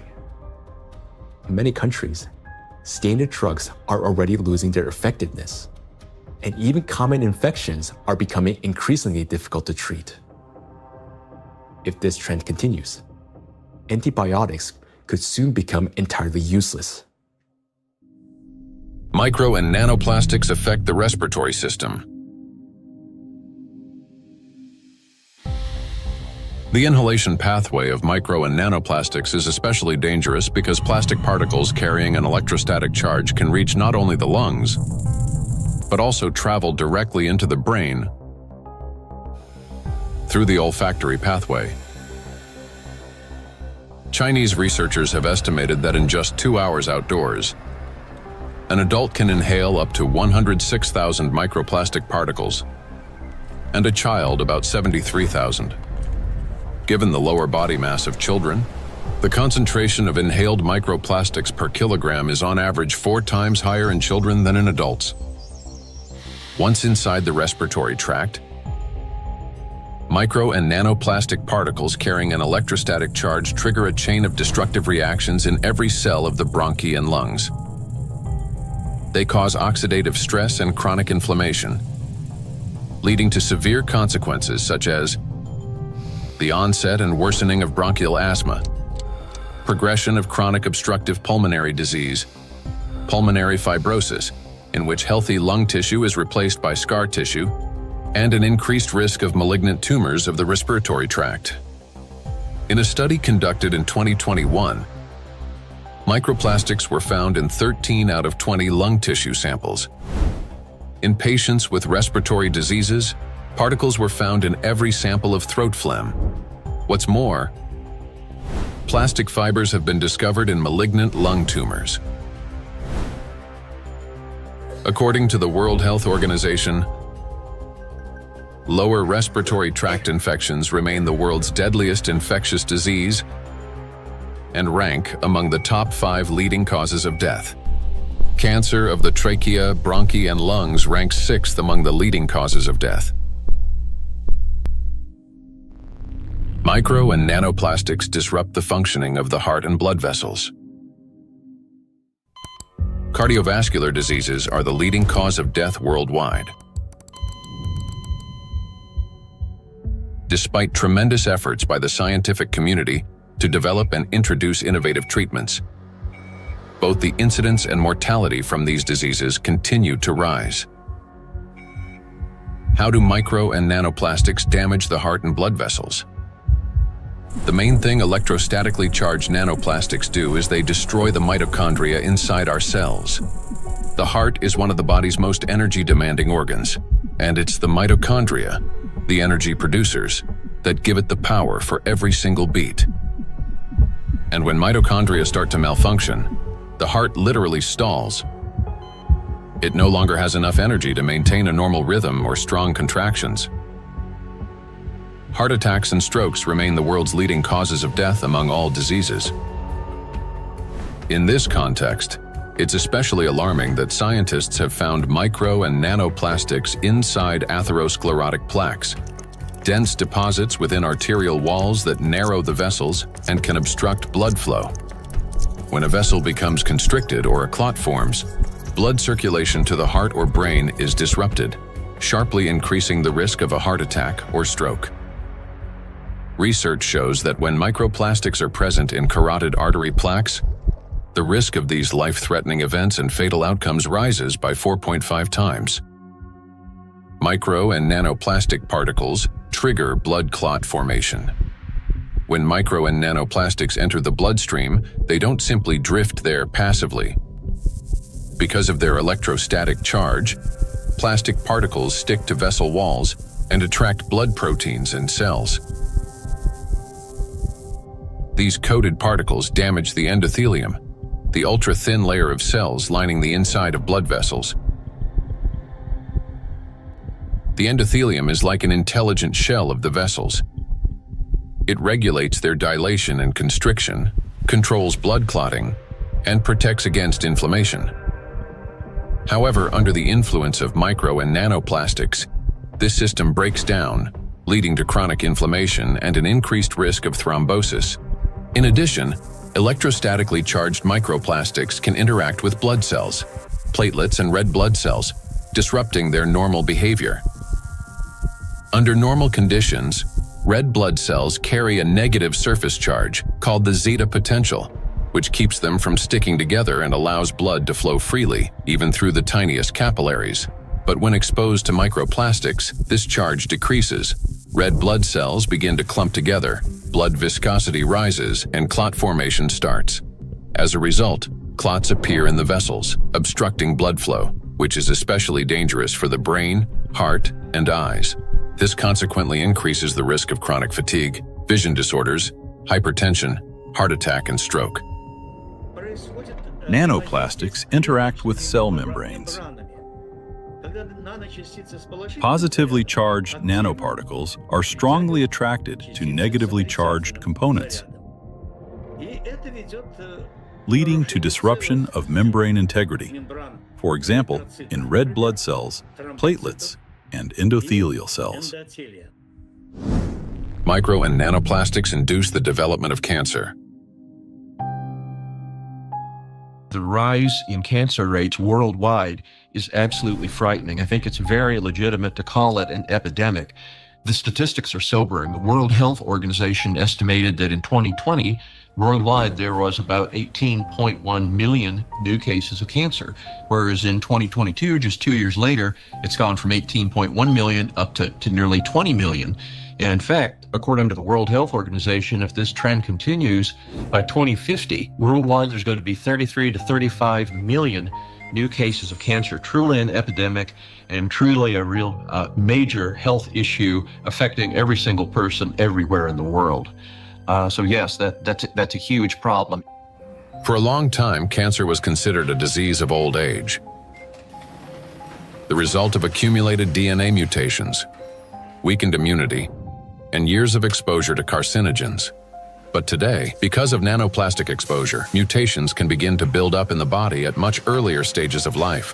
There's an increased rate of cancer worldwide in children and also in people much younger than I used to see. So what's going on now is that we're having a rise in people getting cancer, children, young adults, and it's probably not due to smoking or alcohol or anything. There seems to be something else, something in the environment that is causing this cancer at an alarming rate, and it's getting worse. So a very serious problem, yes. And again, one of the possibilities that could be accounting for this, we'll be talking more about it, is indeed nanoplastics. We observe in the last 30 years that in some countries, we observe early onset cancerogenesis, so that tumors are diagnosed more early than previously. So that was like colorectal cancer observed earlier and diagnosed earlier than 30 years ago in average. A key role in tumor development may be played by mitochondrial dysfunction, caused by exposure to nanoplastics. This happens through the accumulation of mutations in mitochondrial DNA and the disruption of normal cell death mechanisms, which together reduce the body's ability to eliminate damaged cells and increase the likelihood of these cells transforming into tumor cells. So these tumor cells are very aggressive, and normally they don't take anything up which they cannot use. So, I mean, what could happen? I mean, this is hypothetically that they can produce some energy out of these plastics, or somehow some pathways are activated which are helping the cells to move faster. That could be. So we need to investigate that. So it's a very important question, and we are basically on that to find out what happens mechanistically in those cells, that they can use plastics to facilitate their microbial potential. Nanoplastics increase levels of reactive oxygen species in organ cells and tissues, causing oxidative stress that accelerates the growth of cancer cells, helps them spread to other tissues, stimulates formation of new blood vessels, enhances inflammation, and weakens the immune system. Moreover, the high level of oxidative stress caused by electrostatically charged nanoplastics promotes the survival of tumor cells and reduces their sensitivity to therapy, making malignant cells more aggressive. Anything that damages the normal cell DNA that is responsible for the growth and division of cells, that damage can contribute to that cell becoming malignant, growing and dividing and spreading uncontrollably. That's what cancer is. And that is certainly a concern about the effect of nanoplastics. And then above and beyond that, because nanoplastics affect so much of the cell's function, the oxygenation, the ability of a cell to function, above and beyond that, I'm concerned as a doctor that treats cancer that nanoplastics may be reducing the effectiveness of our cancer treatments. I'm a physician that treats cancer with radiation therapy, so I am concerned about nanoparticles adversely affecting the use of radiation therapy to control cancer. And there's actually been some preclinical research on this that does suggest that the nanoparticles, and certainly contributed to by the typical negative charge that they have, in addition to adversely affecting cells, can actually reduce the effectiveness of radiation therapy. There's certainly a significant theoretical reason to believe that the nanoparticles may reduce the effectiveness of cancer treatments, not only my modality of radiation therapy, but certainly I have the same concern about it reducing the effectiveness of chemotherapy or other systemic treatments or immunotherapy. Research by the Medical University of Vienna has shown that micro and nanoplastic particles remain inside cells far longer than previously believed, as they are passed on to newly formed cells during division. In addition, there are also early indications that these plastic particles may play a role in tumor metastasis. So that's one of the problems, that the tumor grows very quickly and then also disseminates. And what we observed is that these particles are kept by the cells even after cell division, and then they are helping the cells to migrate quicker, so they can move quicker. And that's a property which we also observe in tumor cells when they are in the body, so that they can move to other places and even metastasize. And so we have to assume that also in the body, that these tumor cells can basically use those plastics to proliferate and move around in the body. When I came to this plastic topic, I thought myself, that this is, we introduce here material which is potentially toxic, potentially accumulating over the years, over the decades of the centuries, so maybe for a very long time, affecting our health, but also the evolution.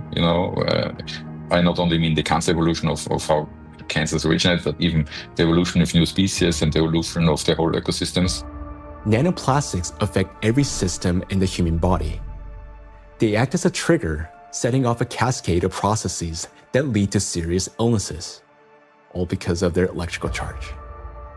Today, we know that nanoplastics play a significant role in the development of conditions that have become the leading causes of death worldwide. It may seem that the humanity has already faced its greatest threats: antibiotic resistance, autoimmune and neurodegenerative diseases, and cancer. Yet, there is something even more frightening than disease itself. Imagine living an ordinary life, feeling healthy, full of energy, going to gym, delivering a presentation, meeting friends. But then, a moment later, one suddenly dies. The body stops functioning as if someone has switched the lights off. Is there a link between MNPs and sudden death syndrome? Sudden adult death syndrome remains one of the most troubling and unexplained medical mysteries. A person may show no signs of illness, yet their life ends abruptly, leaving doctors and loved ones without an answer to the question, why? According to the World Health Organization, Sudden arrhythmic death claims about 5 million lives worldwide every year. In Europe and the US, it accounts for up to 20% of adult deaths from cardiovascular disease. Traditionally, the main causes have been hidden heart conditions: coronary artery disease, arrhythmia, cardiomyopathy. But in recent years, researchers' attention has increasingly been drawn to a new risk factor: exposure to micro and nanoplastics. In order to understand how nanoplastics can trigger processes that can lead to sudden death, let's recall what they can do. As we know, the most destructive property of nanoplastic is the electrostatic charge on its surface, which allows these particles to interfere with the transmission of electrical impulses between cells and distort the signals that coordinate the function of organs and the body as a whole. And because this same electrostatic charge can also disrupt mitochondrial function in every cell, leading to energy deficiency, inflammation, and ultimately cell death, the greatest danger arises in the most energy-consuming organs, the brain and the heart, where such disruptions can trigger sudden death syndrome. Our brain controls breathing and heart function through precise electrical impulses. If nanoplastic blocks or distorts these signals, the heart can cease to beat or breathing can stop. And this breakdown is not sudden. It results from a gradual accumulation of disruptions. That is, the signals from the brain's cardiovascular center become increasingly distorted and unstable, step by step, impairing the transmission of electrical impulses within the heart muscle. While this initially appears as arrhythmias, the heart beating too fast, too slowly, or irregularly, these malfunctions worsens and eventually reach a critical threshold, at which point the rhythm collapses and the heart stops. To those nearby, it may seem instantaneous, but in reality, the failure has been long developing over time. A similar process affects breathing. Signals from the brain's respiratory center, under the influence of nanoplastics' electrostatic charge, become progressively more erratic. After the critical threshold is crossed and the brain's commands can no longer get through, breathing stops entirely. In other words, sudden death is the final outcome of a gradual dysregulation of the heart and breathing, a process that silently progresses until it crosses a point of no return. And while we go about our daily routines making plans for the future, nanoplastics continue to damage our bodies cell by cell, day after day. It is terrifying to realize how severely nanoplastics affect the human body. Even more disturbing is the fact that we cannot control our exposure to them. Nanoplastics enter our bodies constantly through the air we breathe, the water we drink, and the food we eat. This has already become our everyday reality. Today, we know that nanoplastics can disrupt the control centers in our brains for breathing and heartbeat, causing arrhythmias, bronchospasm, and pulmonary edema, which can result in sudden death. Yet, what's more alarming is how little we still know. Research on nanoplastics has only just begun, and we're only starting to grasp the true scale of this threat. But make no mistake, everything you have heard so far isn't science fiction. These are actual biological mechanisms triggered by electrostatically charged nanoplastics. They attack every system of our body, contributing to chronic illnesses and even causing a sudden death. But their impact reaches beyond the current generation. These nanoplastics are already affecting our children and even our ability to bring new life into the world. Micro and nanoplastics destroy reproductive health. Current scientific evidence strongly indicates that mitochondrial dysfunction may be a root cause of infertility in both men and women, as well as negatively affecting conception, pregnancy, and embryonic development. For men, Fertility depends on producing a sufficient number of healthy sperm cells that not only survive, but also possess adequate motility and the necessary energy to reach and fertilize an egg. That energy comes from mitochondria, which provides the ATP required for sperm movement. When mitochondrial function, however, is damaged or becomes unstable, sperm motility decreases, and even shape and structure of sperm cells can be altered, directly reducing the ability to conceive. From 1973 to 2018, the global sperm count in men declined by more than 60%. We have maybe here two important points if it comes to fertility, because it's not, it's the additives definitely, and we know that for quite some time that additives have endocrine disrupting or may have endocrine disrupting properties, and that can influence the fertility, but also they can be part of the particles themselves, because the particles, you know, in many ways can have already added these endocrine disruptors, or they can also have them as the corona, so they can integrate them into the surface of the particles and then enter the body via the particles as a Trojan horse, basically. So you can have both ways. In studies conducted by Chinese scientists, microplastic was found in every semen sample. Its impact on sperm cells is both rapid and destructive. Within just 30 minutes of exposure, mitochondrial function is disrupted and DNA damage begins. This reduces sperm viability and makes conception nearly impossible. Animal studies have shown that micro and nanoplastics can accumulate in the testes, cause testosterone deficiency, and impair spermatogenesis. Micro and nanoplastics disrupt erectile function.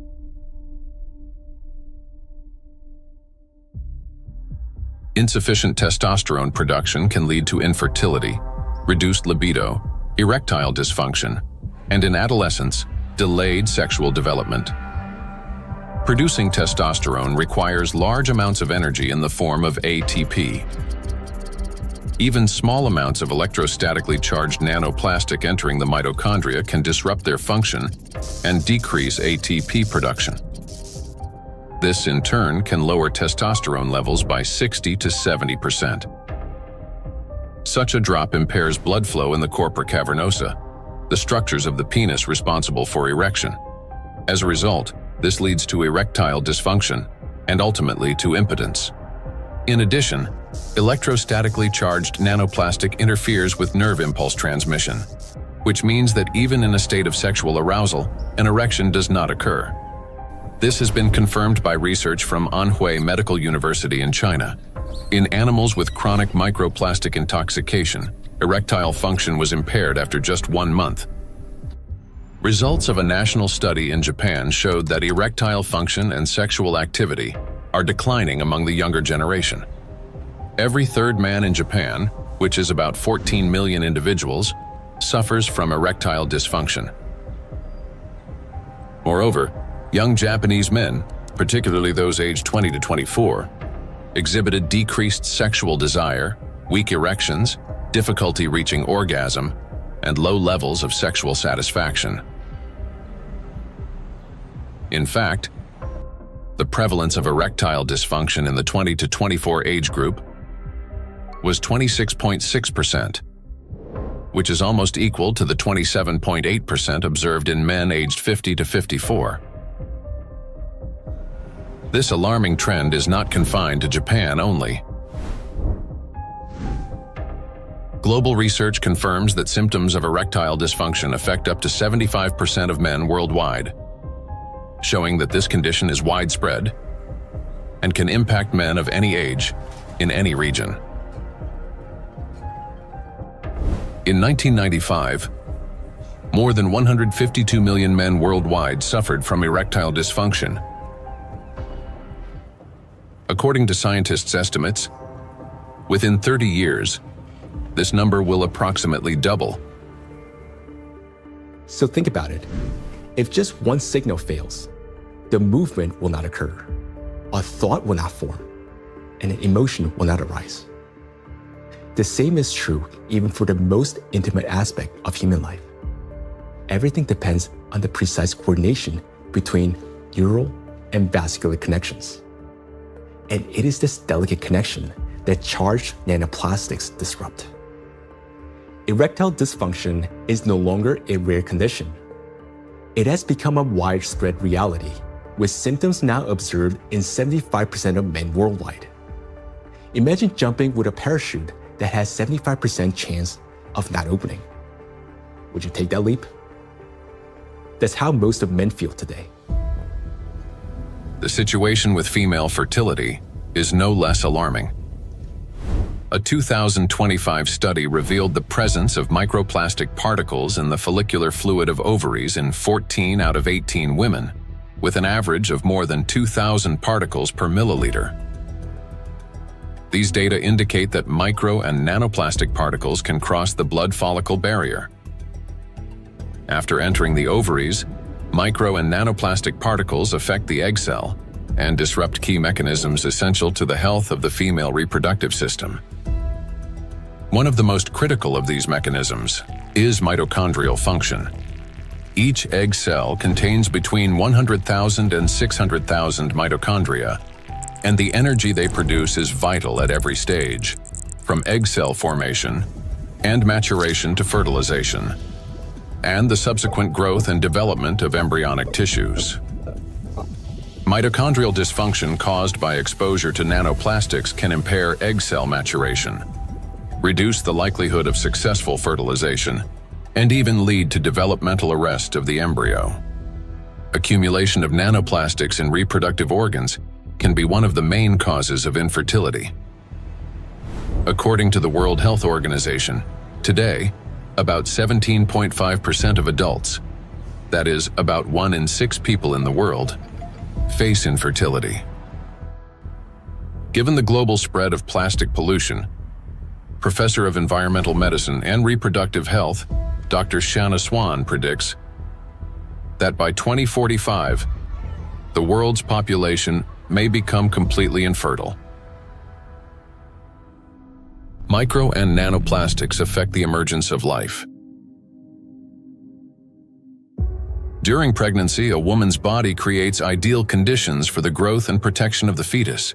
However, even the placenta, the body's primary barrier between mother and child, cannot stop plastic nanoparticles from crossing through. A research team led by Antonio Ragusa made a landmark discovery when they detected microplastic particles in the human placenta for the first time. Their findings showed that plastic can penetrate a place where no artificial material had ever been found before, the very environment where new life begins.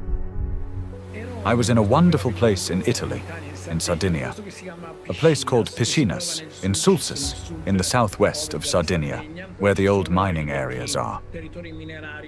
It's a very remote, beautiful spot where there's nothing around for 6 or 7 kilometers. While I was walking, I suddenly saw these bright, colorful, sparkling things on the beach. I asked my wife, "What is this?" She looked at me a little puzzled and said, "Well, it's plastic." I said, "Plastic? How could plastic get here when there's nothing for 7 or 8 kilometers in any direction?" She looked at me again, with an expression that made it clear how little I understood, and said, "It comes from the sea, of course." And that's when something clicked in my mind. If plastic can spread through the ocean and end up in such untouched places, then it could also reach the inside of the womb, and so inside the bodies of babies. Naturally, from that intuition, I started pursuing this line of research. I'm a gynecologist. I help deliver babies. So I knew about plastics as much as everyone else, until a certain point. But I began reading and studying, and I reached out to some scientists who worked with microscopes. One of them was a brilliant professor working on the opposite side of Italy, in the Marsh region. She used a Raman microscope. A Raman microscope allows you to examine tissues and determine whether they have plastics inside them. Now we call it plastics, for simplicity. But of course, the term plastics covers a wide range of materials.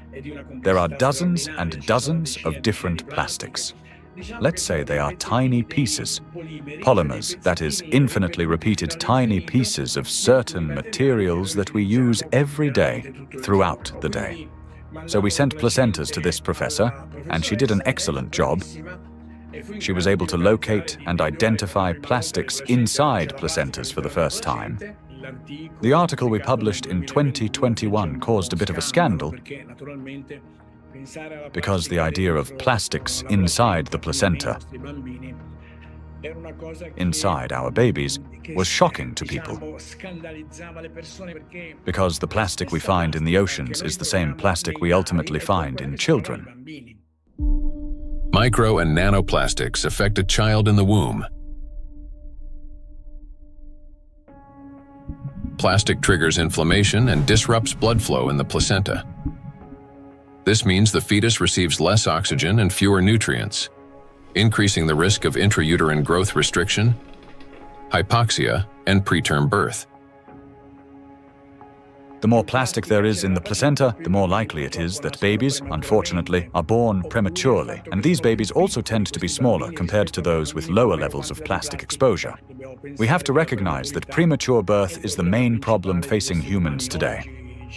In Italy, it's about 7%. In the United States, where the healthcare system is clearly less effective than Italy's, 12% of babies are born prematurely. So, in this sense, an increase in this number would mean an even greater burden for humanity, biologically, for families, and for everyone involved, and of course, economically, for those who care about costs. We know that these particles can be taken up by these particles going through the placenta and then being found in the embryo, and therefore indicating that already in very early life we have an exposure also to the embryo. The electrostatic charge carried by nanoplastics is especially dangerous in embryonic tissues, where even minor disruptions can lead to developmental abnormalities. In other words, nanoplastics begin harming the child's body even at the very earliest stages of its formation. Over the past 2 decades, physicians have documented an alarming increase in congenital birth defects. For instance, Chinese researchers have found that in China, the rate of such defects has nearly tripled. Similar trends have been observed in other countries. One of the fastest-growing congenital abnormalities in newborns is gastroschisis, a defect of the anterior abdominal wall in which loops of the intestine and sometimes other organs protrude through an opening in the abdominal cavity. The prevalence of this defect has increased over the past 3 decades. For instance, in the United States between 1995 and 2012, the percentage increase in gastroschisis ranged from 68% to 263%. An increasing number of children are also being born with hypospadias, a condition in which the urethral opening in boys is located in an abnormal position. In the United States, the incidence of hypospadias has risen by approximately 17% over the past 20 years. A recent growing number of cases involving congenital heart defects, Down syndrome, and other developmental anomalies have also been reported. Impact of micro and nanoplastics on children after birth. After birth, children continue to be exposed to micro and nanoplastic particles. Plastic baby bottles, food packaging, and toys are all sources of contamination. When a baby bottle containing warm water is shaken, up to 16 million microplastic particles per liter can be released. Hot water and sterilization further accelerate this process. As a result, infants are exposed daily to millions of microplastic particles and trillions of nanoplastics. Scientists have even detected microplastic in human breast milk. Research has shown that nearly 40% of breast milk samples, one of the most essential sources of infant nutrition, already contain hazardous plastic microparticles. Due to their higher metabolic rate and breathing frequency, children take in more air, water, and food per unit of body weight than adults. Consequently, at the same level of environmental contamination, their bodies absorb higher doses of microplastic. Moreover, the protective barriers in a child's body are not yet fully developed. This means plastic particles can penetrate tissues more easily and accumulate at higher concentrations.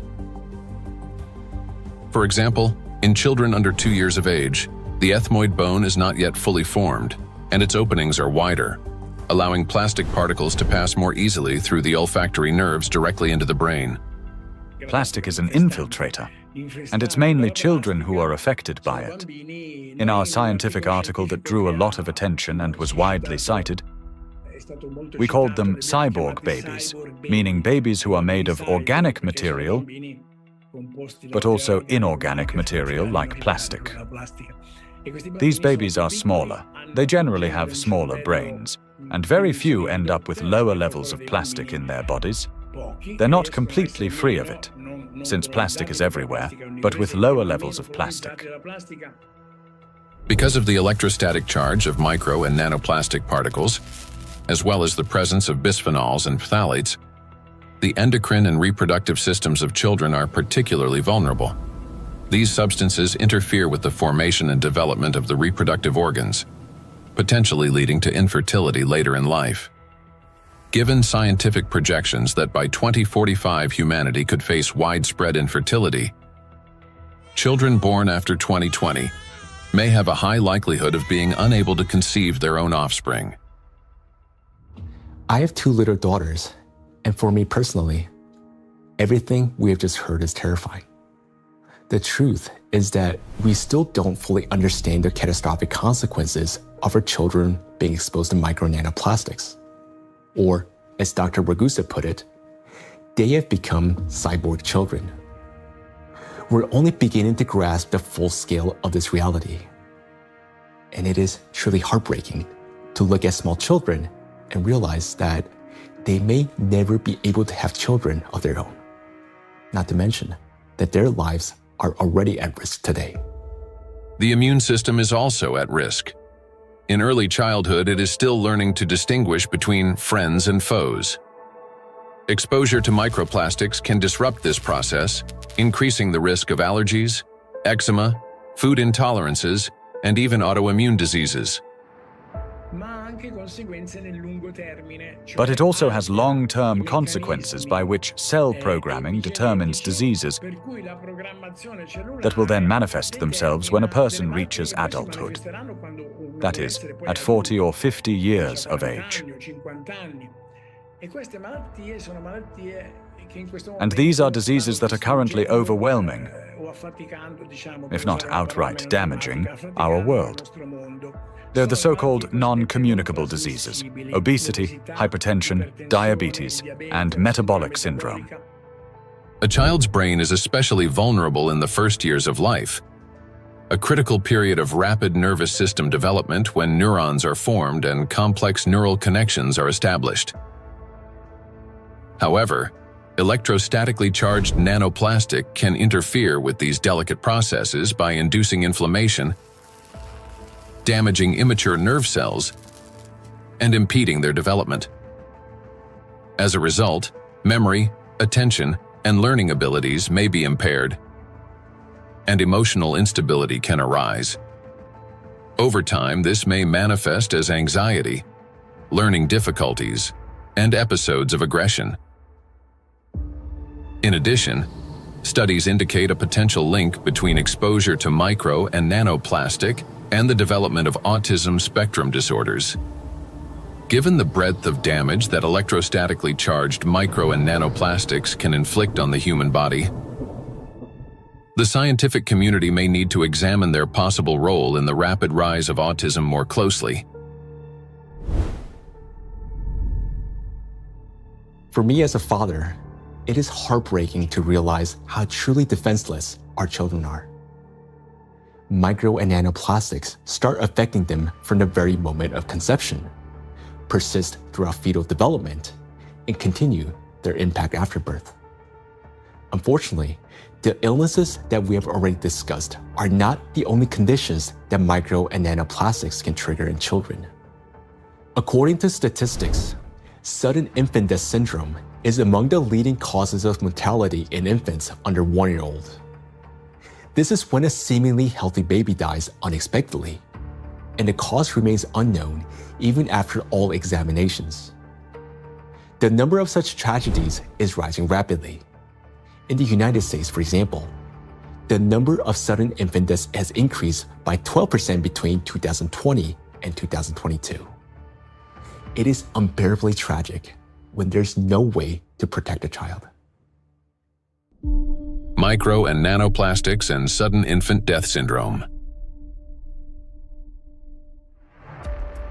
Since nanoplastics can cause chronic inflammation in any tissue they penetrate, they can disrupt the formation of neural connections even before birth, including in the regions of the fetal brain that control breathing and heart function.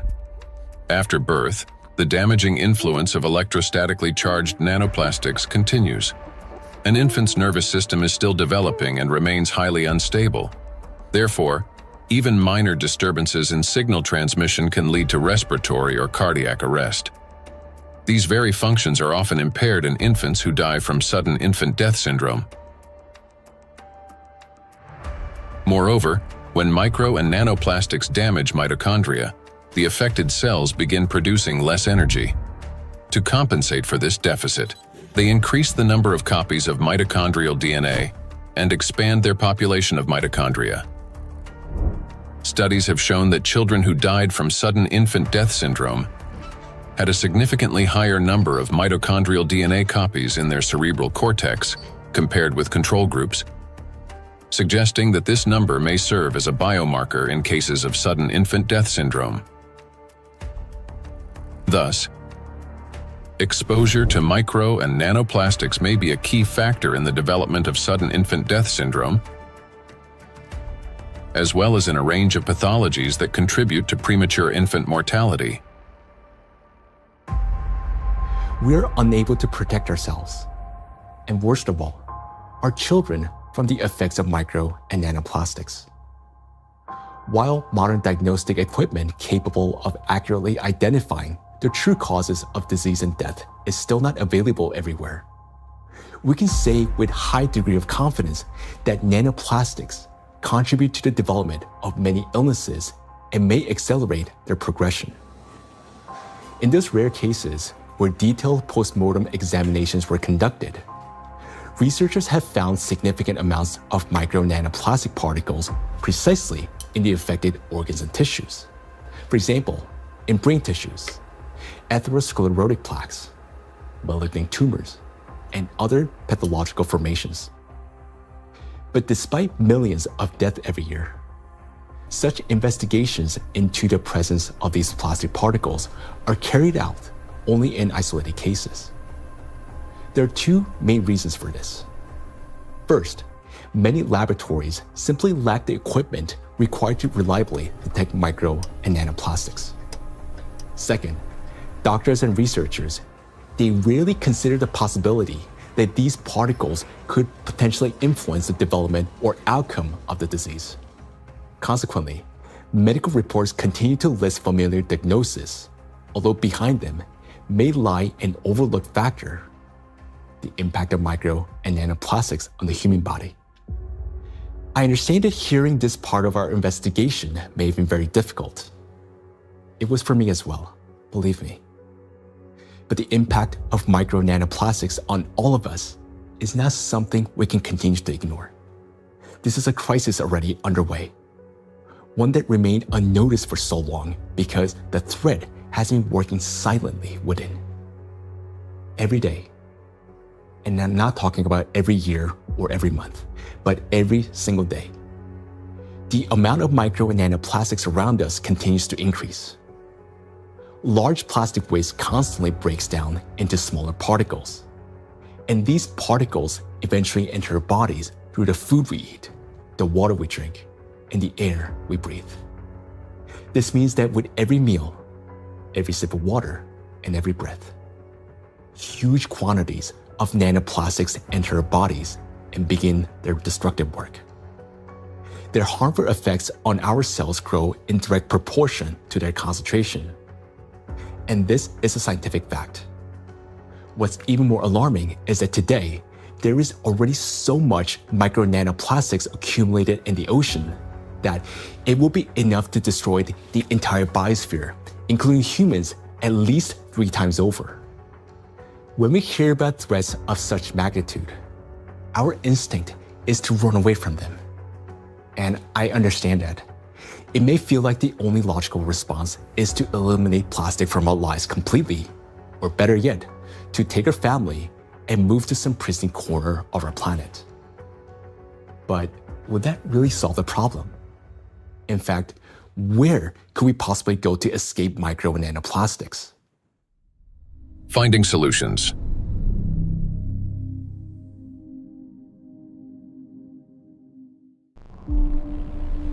Exclusion zones. One of the essential things is the environment we live in, and plastic is one of the most important factors shaping it. Micro and nanoplastics have now infiltrated every corner of the planet, yet their distribution is far from uniform. Some regions accumulate especially high concentrations of plastic particles, and nowhere is this more pronounced than in the oceans. Each year, roughly 11 million tons of plastic waste enter the ocean. The equivalent of an Eiffel Tower made entirely of plastic plunging into the sea every 8 hours, or about 1,100 such towers annually. Initially, these towers consist of bottles, bags, fishing nets, and other plastic garbage. Over time, under the influence of sunlight, waves, and weathering, they fragment into billions of invisible killers, micro and nanoplastic particles. According to research, about 95% of small debris less than 5 millimeters in size is composed of plastics. The surface of the world's oceans is already covered with more than 350 trillion particles of microplastics, and the number continues to grow rapidly. However, the ocean depths hold countless trillions more, forming an invisible yet enormous area of contamination. And yet, that's not all. The sea breeze has become toxic. When waves break at the ocean surface, they generate countless bubbles. As these bubbles burst, they release not only salt crystals into the air, but also microscopic plastic particles. Carried by the wind, micro and nanoplastics scatter across the planet. The stronger the wind and the higher the sea foam, especially during storms, the more particles lifted into the atmosphere. Though invisible to the naked eye, the air around us is literally saturated with them. Each year, approximately 136,000 tons of microplastics are carried from the ocean to land by sea breeze. That is more than 370 tons every single day. In the atmosphere, plastics are transported thousands of kilometers by air currents. They settle in dew and fall to the ground with snow and rain. The coasts and coastal regions are the first to bear the impact. When people go to this seashore, okay, for holiday, for swimming, to receive some sunlight, they always send me pictures of microplastics because all the seaside are full of microplastics. A study conducted in a coastal city in eastern China found that a person can inhale up to 1 million microplastic particles per year simply by spending time outdoors. The greatest danger comes from particles smaller than 100 micrometers, which can easily enter the respiratory tract. Because most of the coastal countries in the Mediterranean Sea don't have proper waste management system, so they release huge amount of plastic waste into the Mediterranean Sea. This is the first reason. The second reason, we have two rivers in here in this part of the Mediterranean Sea, Seyhan and Ceyhan. These two rivers, in two of the 5 most polluted rivers in the Mediterranean Sea.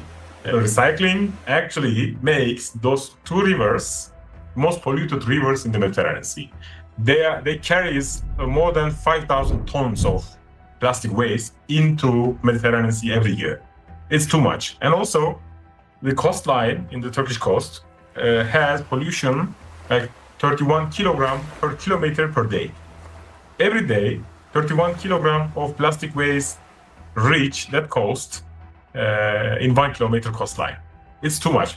Just imagine, one plastic bottle is 10 gram or 15 gram. You can imagine how many plastic bottles strand on those coastlines. Dr. Sarju Ganatra is a cardiac oncologist and director of the Cardiac Oncology Program at Lehe Hospital and Medical Center. He leads research at the intersection of cardiovascular medicine, oncology, and environmental sustainability. According to his study, which was presented to the American Academy of Neurology, living in coastal areas is associated with an increased risk of brain and mobility disability. The reason for this is the high concentration of microplastics in the water, air, and soil of these regions. It's alarming, truly, that what we are seeing, that people living close to the coastal water with high amount of microplastic concentration in the seawater, they have higher prevalence, higher rates of various cardiovascular disease, stroke, diabetes, and other metabolic conditions, as well as cognitive mobility and self-caring disabilities and abilities to live independently essentially are less in that population. Researchers analyzed health data from residents of 218 coastal counties across the United States, comparing CDC reports with levels of environmental microplastic pollution. The findings are striking. Memory and cognitive impairments occurred 9% more often among residents of areas with high concentrations of micro and nanoplastics, compared to those in areas with low concentrations. Motor disorders were 6% more frequent. Difficulties with self-care, such as dressing or maintaining hygiene, were 16% more common. Inability to live independently, including managing finances or shopping, was 8% more frequent.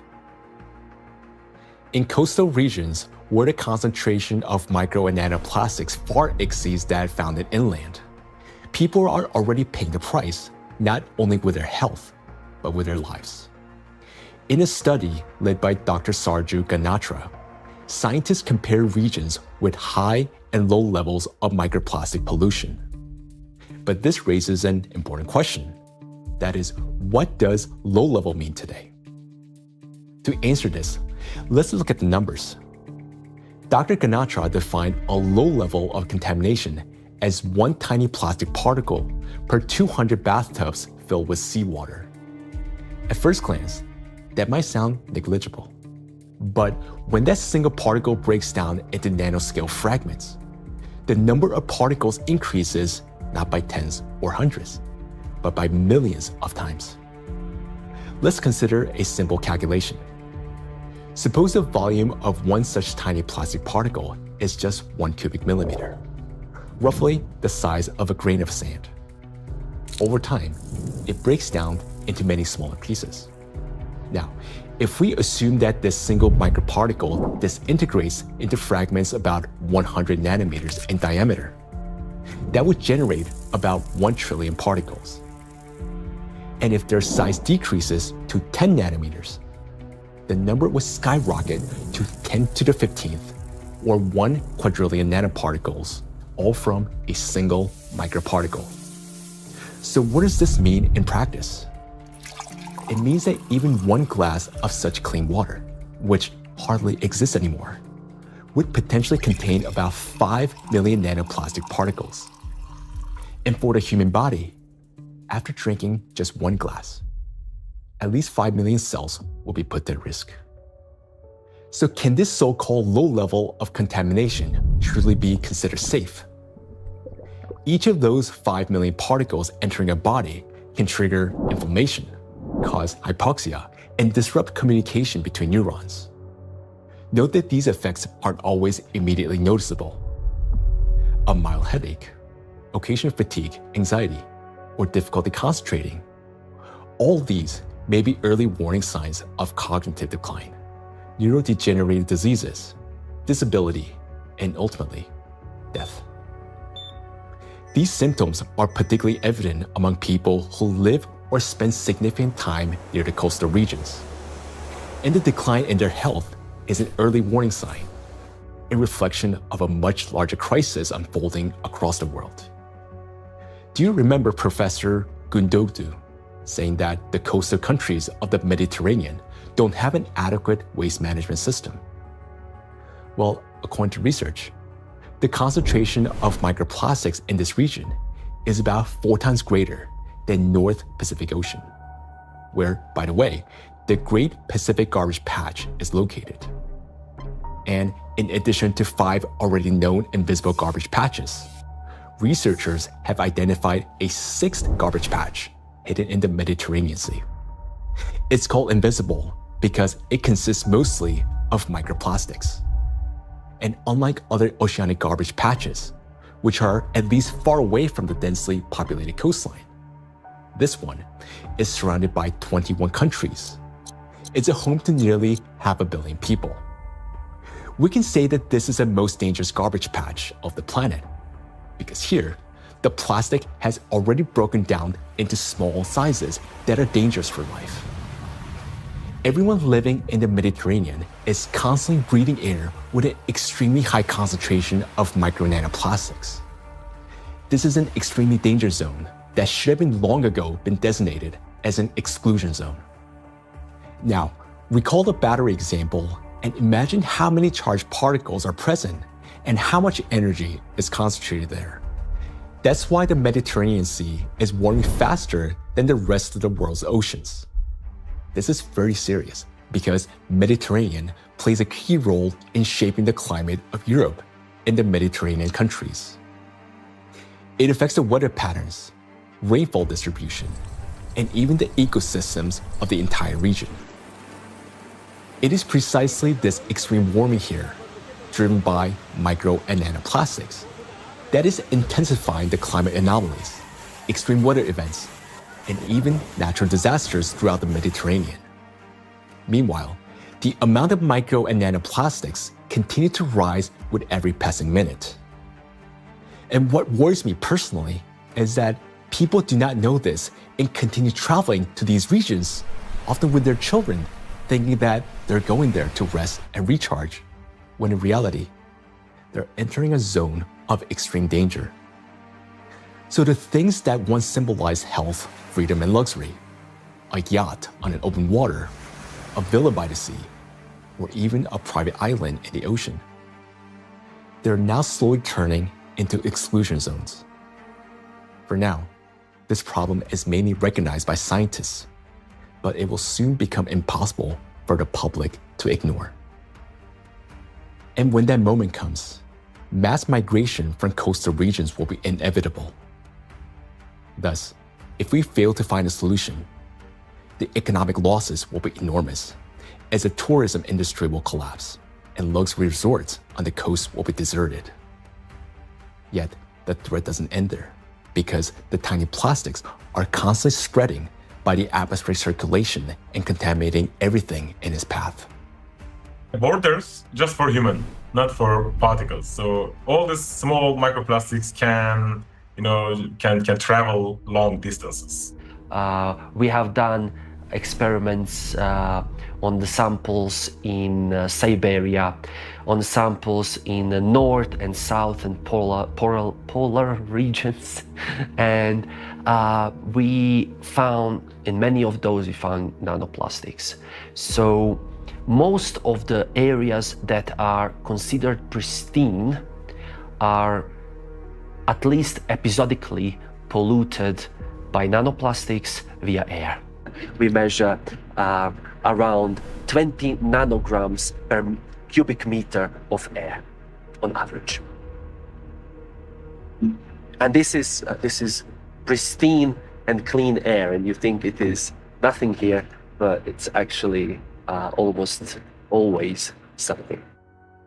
Today, forests are also at risk of becoming exclusion zones, as they've already turned into massive reservoirs of micro and nanoplastics.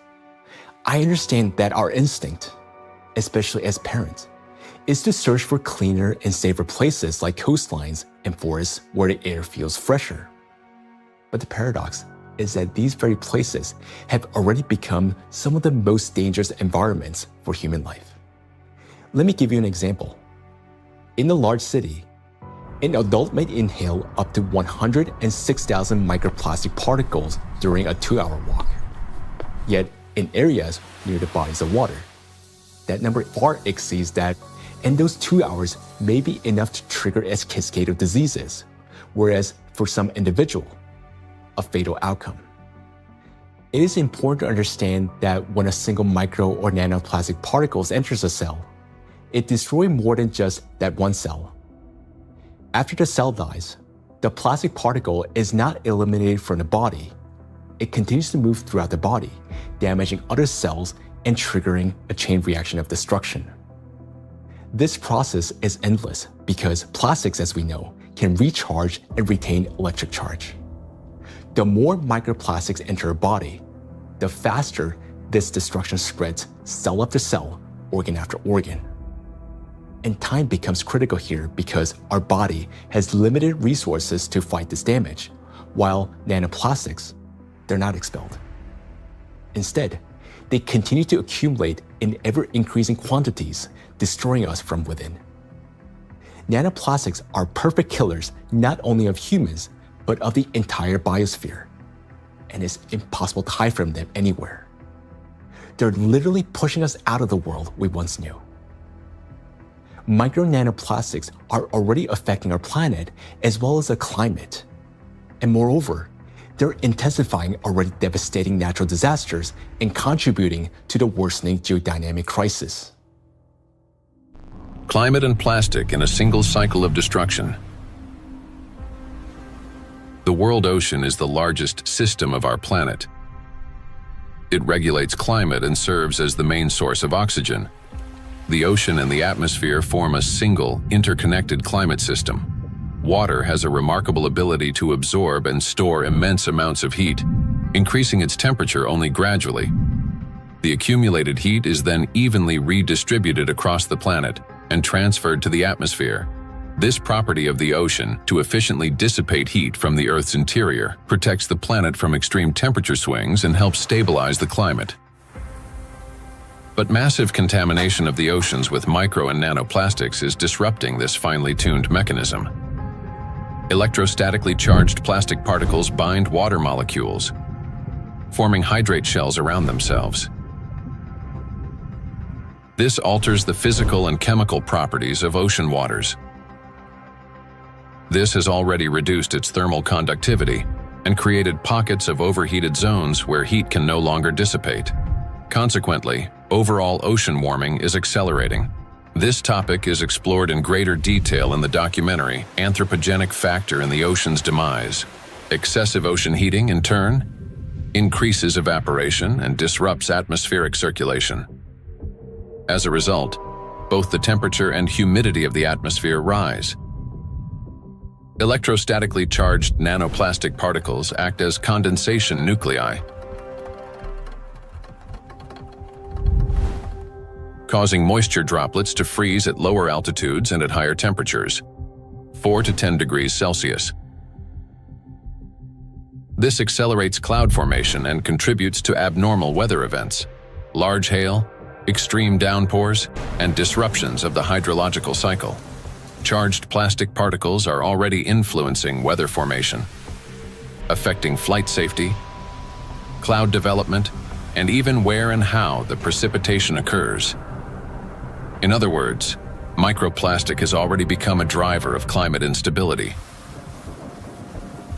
We know what particles doing in the air, they produce clouds. If we have a particle in the air, the water vapor sits on these particles and forming clouds. So therefore, we want to understand how much nanoparticles influence the formation of clouds. And therefore, of course, in the alpine region, it can trigger the cloud formation and so also thunderstorm or extreme weather events. When you have a big storm event, many micro and nanoplastics get released from the environment when they have been trapped in the soil, in the riverbeds, on their surfaces and things like that, and get mobilized in the air. So you then after storm you have even more pollution. This process sustains itself, creating a feedback loop. Ocean warming increases water evaporation. Even more nanoplastic rises into the air with the vapor, and even more energy accumulates in the atmosphere, further heating the ocean.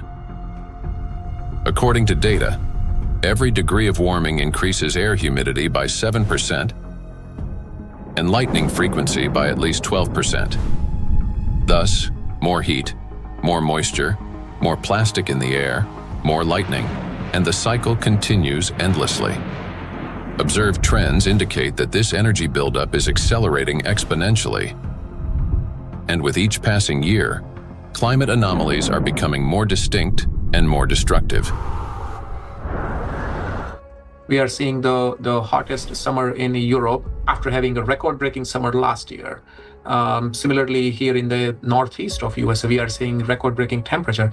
Every year for last 2-3 years, we are saying, oh, this is the hottest day. And then the next year comes and there is a new hottest day. The nighttime temperature in Southeast Asia is not dipping at all in many places and kind of trapping the heat. So our body is not getting even that relief at nighttime. There is increase in air pollution. There is increase in all sorts of chemical pollution. And so if you think about this holistically, it's a huge impact on the planetary health. And I think this is a reminder that we are part of the planetary system. We belong to it. We are not separate from it. And until we think holistically, I think, we'll define one issue, we'll define one threshold, we'll continue to go after that, maybe even solve it scientifically. But until we think holistically and act holistically as a community, as a society, I think we are in trouble. We have reached a critical point where it's no longer possible to solve the climate crisis without simultaneously addressing the plastic pollution, and vice versa. The two are interconnected, each reinforcing the other. And as we continue to study this issue, the picture becomes even more alarming because we're now beginning to understand what is truly happening. I am. Both for myself and my family, but also for the future generations. There was a time where I thought that, the climate change is real, of course, but this is for future generations to be affected by, and I was still equally concerned. But in no time, and I would say in less than 5 to 10 years, we started from that mindset and time frame. Within 5 to 10 years, we started feeling it. Getting impacted by it in our day-to-day life. And so it's more concerning than ever before, and the timeline, which was predicted previously, has shortened exponentially. The impact we are seeing on a global climate, from ambient air to the thinning of the Arctic ice, and it's not linear model, right? I mean, the physics is gonna play out. The thinner the ice, it's gonna take much less amount of time to melt it, even the same volume, in a much shorter period of time. So I think these timelines are really concerning, and I am afraid, yes. Indeed, many signs indicate that our planet's energy balance has been disrupted, and natural processes are intensifying exponentially. Consequently, we may have less and less time to respond, and nanoplastics are playing a key role in this acceleration. In the past, excess heat from the Earth's interior was removed gradually, step by step, yet effectively. It was first partially absorbed by the oceans, and then transferred into the atmosphere, and then finally released into the space. This sequential process prevented excess energy from accumulating within the Earth's interior or the atmosphere, allowing the planet to cool and reduce the thermal load on the inner layers. But today, this natural mechanism has been disrupted. Nanoplastics no longer merely affect the climate, but they also exacerbate the geodynamic crisis and intensify natural disasters by obstructing the release of heat from our planet's interior. The role of micro nanoplastics in this process is described in detail in the report on the progression of climate catastrophes on Earth and their catastrophic consequences. So our entire planet is contaminated with micro and nanoplastics, and we have nowhere to escape to. These particles are in us, in our children, disrupting and destroying more and more cells in our bodies. This is why confronting plastic pollution is no longer optional. It is essential for our survival. The first and most obvious step may appear to be eliminating the use of plastic and recycling the waste that has already accumulated. But we must ask ourselves, will that truly be enough? The illusion of addressing plastic pollution. Even if we were to stop plastic production today, even if the last plastic bottle we discard today, it's going to last there in our oceans for at least 400 plus years. And then the journey of micro nanoplastic begins. And so we have a poster in our cafeteria where we say that, you may not see your grandkids or great-great-great-grandkids, but I will, saying the plastic bottle. And I think that's true. If we look at the scale of plastic pollution in the oceans, it becomes clear that a complete cleanup can take millennia. Today, the world ocean contains about 200 million tons of plastic waste. Meanwhile, every year, around 20,000 tons are extracted. That's less than 1/100th of 1%, a negligible fraction compared to the existing volume. At this rate, fully cleaning the ocean would take about 10,000 years. And that's only if we stopped all plastic entering the ocean starting today. Plastics are entering the environment currently at a rate that far exceeds our capacity to remove it from the environment or to mediate the wastes. Let's assume humanity achieves a technological breakthrough, invests enormous resources, and increases cleanup efficiency 5-fold. Even then, the process would still take around 2,000 years. In reality, we cannot cope even with the current annual influx of pollution, let alone eliminate the consequences of what has been accumulating for decades. Not only are we unable to remove all the plastic that has built up in the biosphere, but attempting to do so could also endanger living organisms. There are some initiatives, they are trying to collect the waste, accumulate that garbage patches, that locations. They are also collecting nullstone, the organisms living just the 15 centimeter of the first layer of top ocean.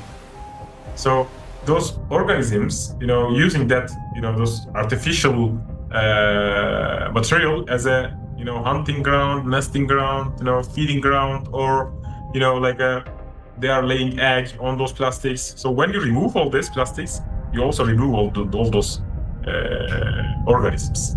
So because removal itself also another problem. So once plastics get in the environment, there is no proper and harmless way of removing these plastics from those environments. Moreover, a significant portion of plastics has already broken down into micro and nanoparticles that now lie on the seabed, drift through the water column, have entered the bodies of marine organisms, and become part of the global cycle of matter. These particles cannot be captured with nets or collected manually.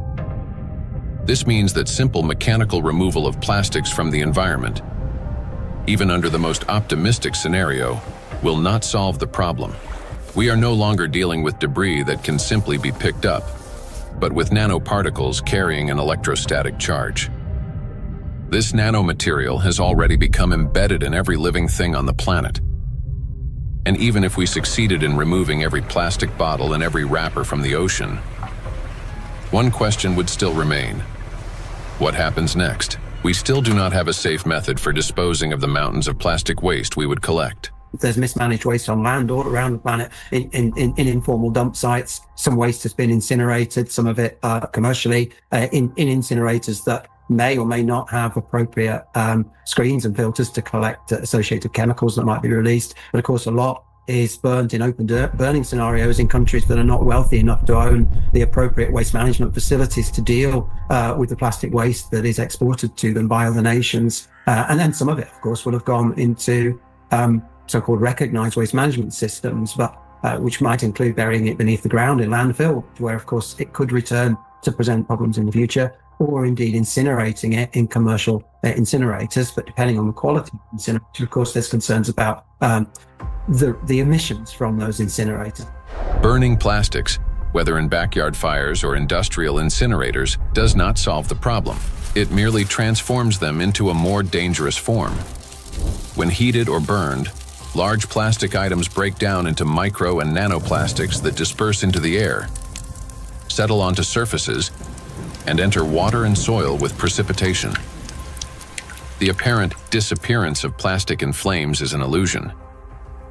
Burning simply accelerates the fragmentation of plastic into the tiniest particles many times over, into the very micro and nanoplastics that pose the greatest danger to human health. And it is precisely these electrostatically charged particles that can penetrate deep into the body, including the brain and other cells, where they trigger a wide range of diseases. When you put plastic in a recycling facility, at first they will shred big plastic to generate flakes and small pieces of plastics, and then during that shredding, they also use for washing. They have to wash to remove some unwanted material on plastics. During that washing, material lose the huge percentage of the total mass. So those lost material will go to the wastewater stream. Recycling activities, practices, feeding microplastic pollution in the waterways. A simple and regular recycling facility can generate billions microplastics and then release into the either wastewater stream or waterway. And unfortunately, what I see with some of the things that are claimed to be a solution is that they're not necessarily properly tried or tested before they're put into the market, and there may then be potential for unintended consequences. Pyrolysis. At first glance, it looks like a technological miracle. We take plastic waste, heat it to 800 degrees Celsius without oxygen, and obtain fuel. Instead of piles of garbage, we get gas, liquid, and a small carbon residue. Sounds promising, doesn't it? But this technology has a flip side, an invisible and far more dangerous one. During high-temperature decomposition, plastic does not simply disappear. Pyrolysis is accompanied by emissions of dioxins and furans, some of the most toxic substances on the planet. They are carcinogenic, disrupt the endocrine system, and can accumulate in human tissues. They are hazardous even at low concentrations. Even if you manage to obtain 600 liters of liquid fuel from 1 ton of plastics, the price of such fuel is a threat to human health and life. By relying on such disposal methods, we're only accelerating the transformation of plastics into an invisible, yet far more dangerous form. Let me remind you that the amount of micro and nanoplastics present in the ocean alone is already more than enough to destroy our entire biospheres, including the humankind 3 times over. Meanwhile, microplastics continue to disintegrate, generating vast amounts of nanoplastics. Recall Dr. Kenner's example. A single microplastic particle can fragment into billions of nanoparticles. And with countless microplastics already present everywhere, constantly breaking down into even smaller fragments, this process is driving the destruction of humanity and of everything around us. Today, many people have started turning this crisis into a business, inventing all sorts of methods that supposedly remove microplastic from the body. And people are willing to pay large sums for these treatments. But the real question is, do they actually work? False hope. Today, in healthcare and even in some scientific circles, there's growing discussion about alleged methods to cleanse the human body of microplastics. A variety of approaches are being promoted, including plasmapheresis, hemosorption, mechanical filtration devices, dietary adsorbents, and so-called natural supplements claiming to detoxify the body. At first glance, it all sounds reasonable. If there's something toxic in the body, it should be removed. But the truth is that these methods don't actually solve the problem.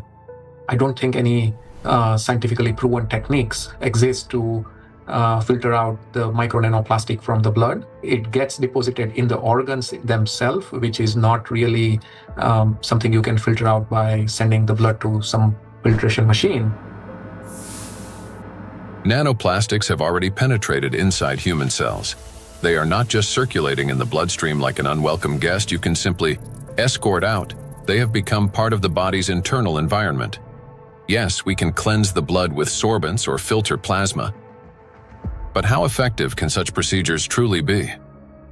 We started this plastic production and the usage of these materials, which have a lot of, positive effects. That we in the hospital, I just, when I look around in my, daily work environment, I guess that 80% of everything I touch in the hospital is of plastic, starting with my gloves. And probably 80-90% of the machine itself is made of the plastic. And that's a very important point for healthcare. What's more, the very solutions used for blood purification procedures also contain plastics. When you get sick, you are going to a hospital, you probably will go to the hospital for treatment, and then they will give you some solutions, some infusions, like they will put something inside your vein, and then they transfer some liquid from plastic package to your blood system. So those intravenous solutions has at least 62 microplastic particles per liter. So this is direct transfer exposure microplastic to human system, blood system. So we end up with a paradox. We are using plastics to try to eliminate the consequences of plastics. Such procedures may indeed reduce the overall toxic load, but they don't address the core issue. They don't extract plastic from cells, don't neutralize its electrostatic charge, don't restore disrupted signaling pathways, and don't protect the brain, immune system, or mitochondria. An individual has every right to try such methods. It is their personal choice, but it's important not to harbor illusions. Those procedures will not restore lost health. Moreover, plastic isn't just a material used for packaging and household goods. It is the backbone of modern industry, healthcare, transportation, electronics, construction, and even space technology. It's the second most common material on Earth after concrete, so it's extremely widespread. I think going forward, it's going to be really important that we retain the important uses of plastic, because plastics are not here the enemy. It's not a treaty about not producing plastics. It's a treaty about ending plastic pollution, not ending the production of plastics. And plastics have the potential to bring clear societal benefit. That is why the main goal today isn't to stop plastic production, but to find ways to reduce the impact of micro and nanoplastics on human health and the environment.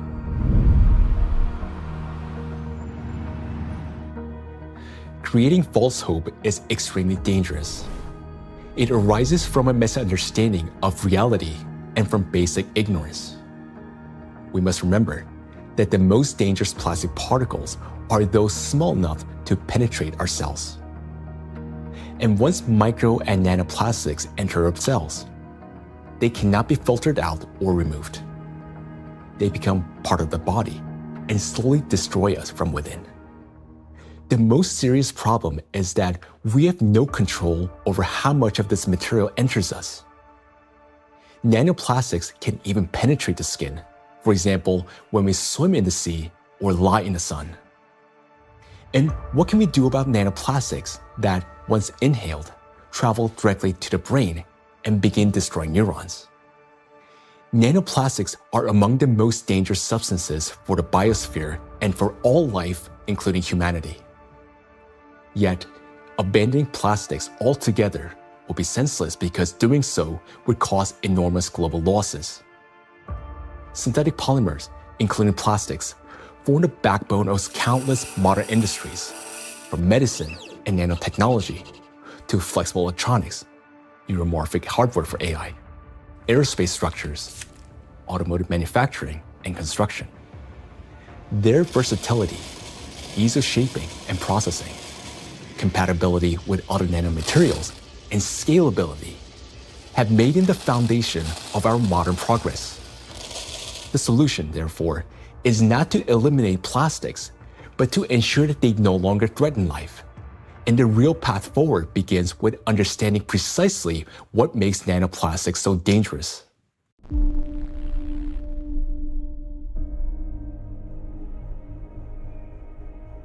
Now, we already know that electrostatic charge is the basis for their destructive power. It is this charge that allows plastic particles to cling to membranes, cross biological barriers, including the brain, bind to proteins, and interfere with genetic processes.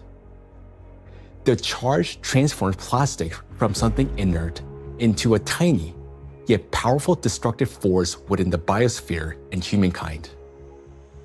Understanding this, the scientific group of AllatRa was the first to propose a strategic direction, that is, to deprive nanoplastics of their ability to accumulate and retain electric charge. Note that countless nanoparticles exist around us, yet most do not penetrate or destroy our cells.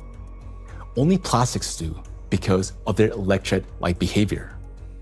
Thus, if we can eliminate this property, then we can turn micro-nanoplastics into inert and harmless particles that no longer pose danger to us or to the biosphere. Now, how did the scientific group of AllatRa come to understand this and become the first to propose a solution?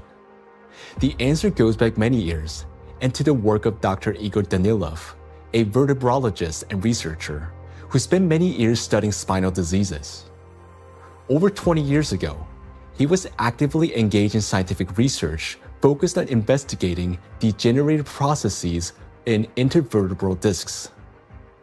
His work included a comprehensive experimental and clinical study to understand morphological and biochemical changes occurring in the nucleus pulposus, intercellular substance, and cartilaginous tissue of intervertebral discs. While studying cellular processes, Dr. Danilov focused on immune regulation and pathological reactions that could trigger cell degeneration.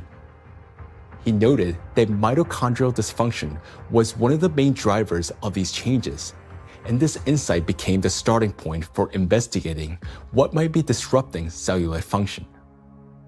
Dr. Danilov frequently visited specialized laboratories, and in the course of detailed analyses, he found foreign particles inside the cells, which he later identified as plastic.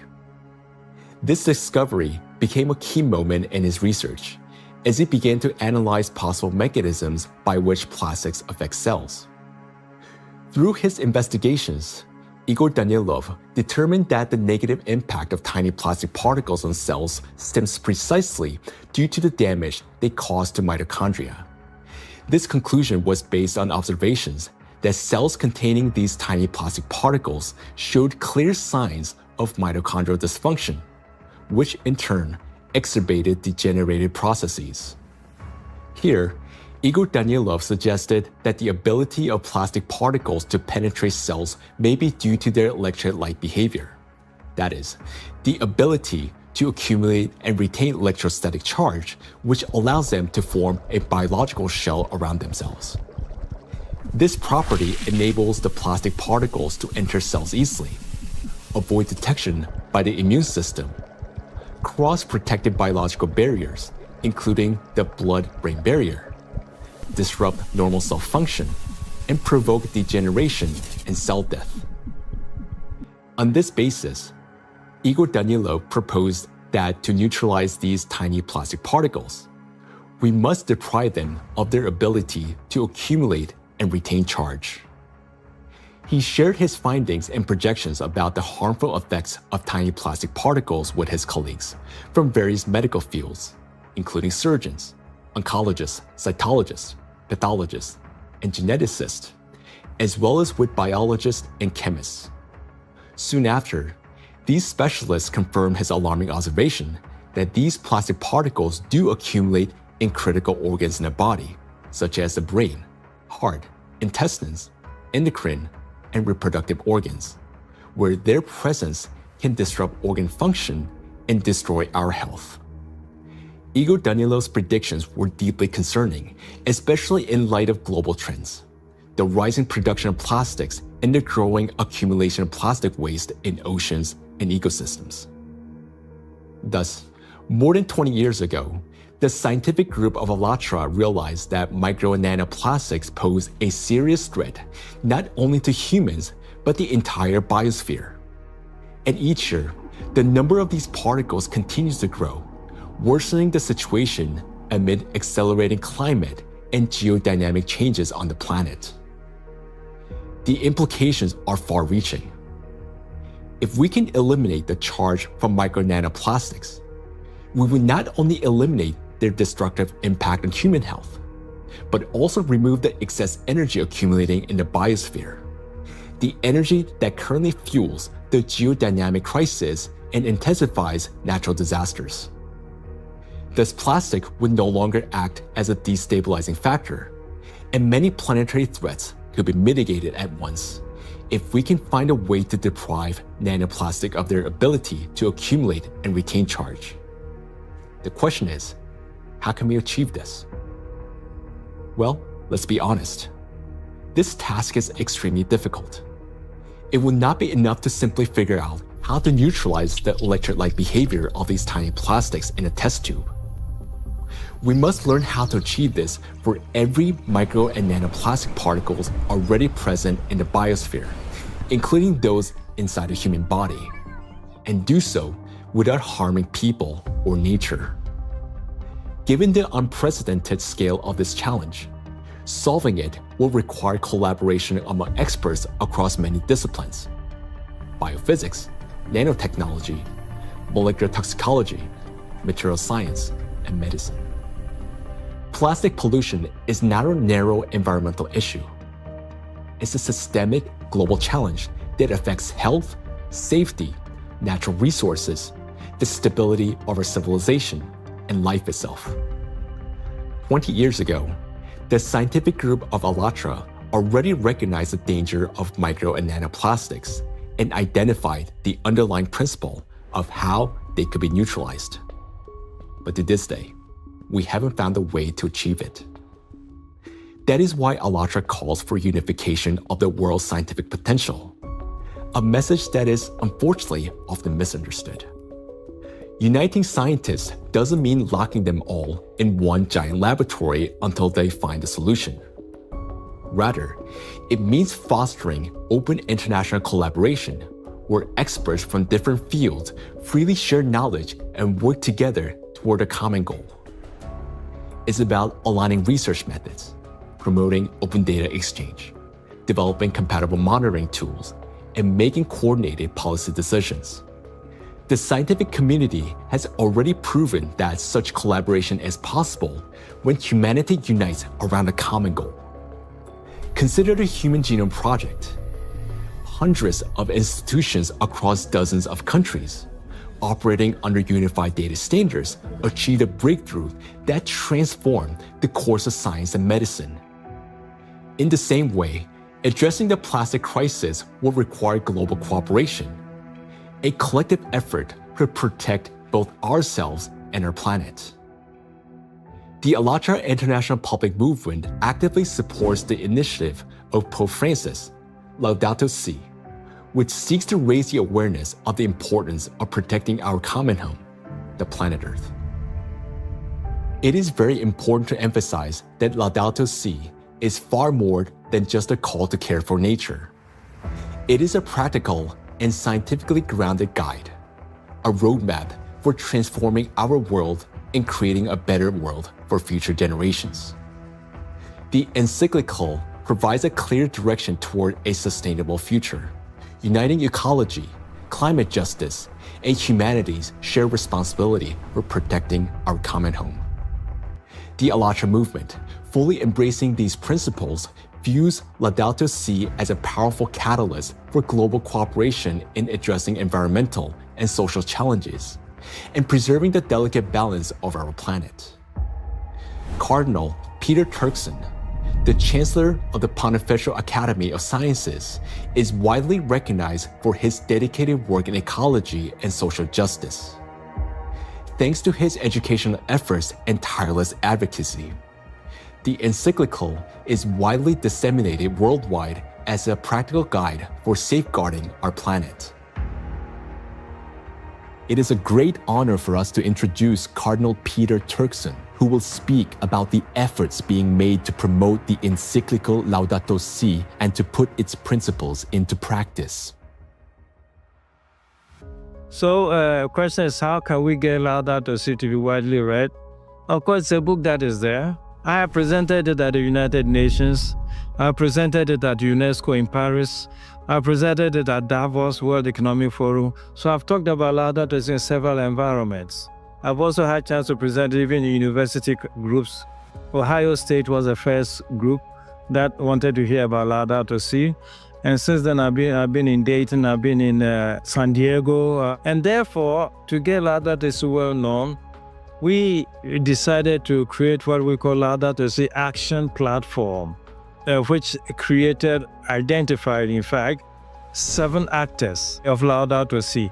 So churches means churches, mosques, synagogue, all places of worship, places of studies, basic university type of studies, educational centers, offices and factories. So we identified these 7 groups and say, okay, follow a team for 7 years and see what you get. Okay, all of that was to popularize the content of the encyclical Laudato Si and to encourage and enable people to put it into action or practice. So it's not just something written, but something that is actionable. And 10 years now, okay, this is 2025. Laudato Si was published in 2015. It's difficult to identify or talk about places we still have not heard of it.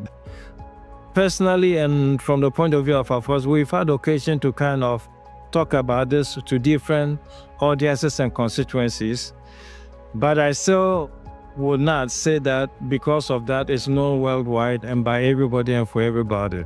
We've tried our best and we'll continue to talk about it. And Pope Francis, to give this a big push, decided to create what they call Borgo Laudato Si. Over here in Rome, another initiative to get it known has been the development of what they call Laudato Si Diploma. There are various initiatives trying to do this. And the moment we get this established in universities, it attracts a lot of young people. And so, it becomes an occasion to spread knowledge of Laudato Si words. For its scientific and social contribution to the protection of our planet, AllatRa received the blessing of His Holiness, Pope Francis. This spiritual encouragement to continue working toward the preservation of our planet greatly inspired the participants of AllatRa and motivate them to pursue a deeper research into the problem of nanoplastics, a growing threat to all humanity and its future. This effort resulted in the publication of the scientific report, Nanoplastic in the Biosphere, from Molecular Impact to Planetary Crisis. And this was presented for the first time in May 2025 at the International Conference of the Centesimus Annus Pro Pontifex Foundation in the Vatican by the President of AllatRa, Marina Ovtsinova. This documentary is based in part on that scientific report. Such fundamental study into the threat of nanoplastics became possible through the international cooperation between the scientific group of AllatRa and the Bolivian Catholic University, San Pablo. We are a research team from the Bolivian Catholic University, San Pablo in Cochabamba. Our work seeks to understand how micro and nanoplastics circulate through our environmental matrices, how they interact with other pollutants, and what implications this has for human health and the biosphere. As part of the academic cooperation between the Bolivian Catholic University, San Pablo, and AllatRa, we jointly prepared the report, Nanoplastics in the Biosphere, From Molecular Impact to Planetary Crisis. For the first time, a single document brings together comprehensive data on how micro and nanoplastics spread through the biosphere, enter food chains, and harm human health and ecosystems. The report is the result of an extensive interdisciplinary analysis that encompasses ecological, climatic, medical, physical, and chemical aspects of the harmful impact that micro and nanoplastics exert on the biosphere and human health. The global threats facing humanity require united international action. And today, we have a clear direction. Thanks to the scientific group of AllatRa, we not only recognize a problem, but understand its underlying physical nature, the electric charge that gives nanoplastics their destructive power.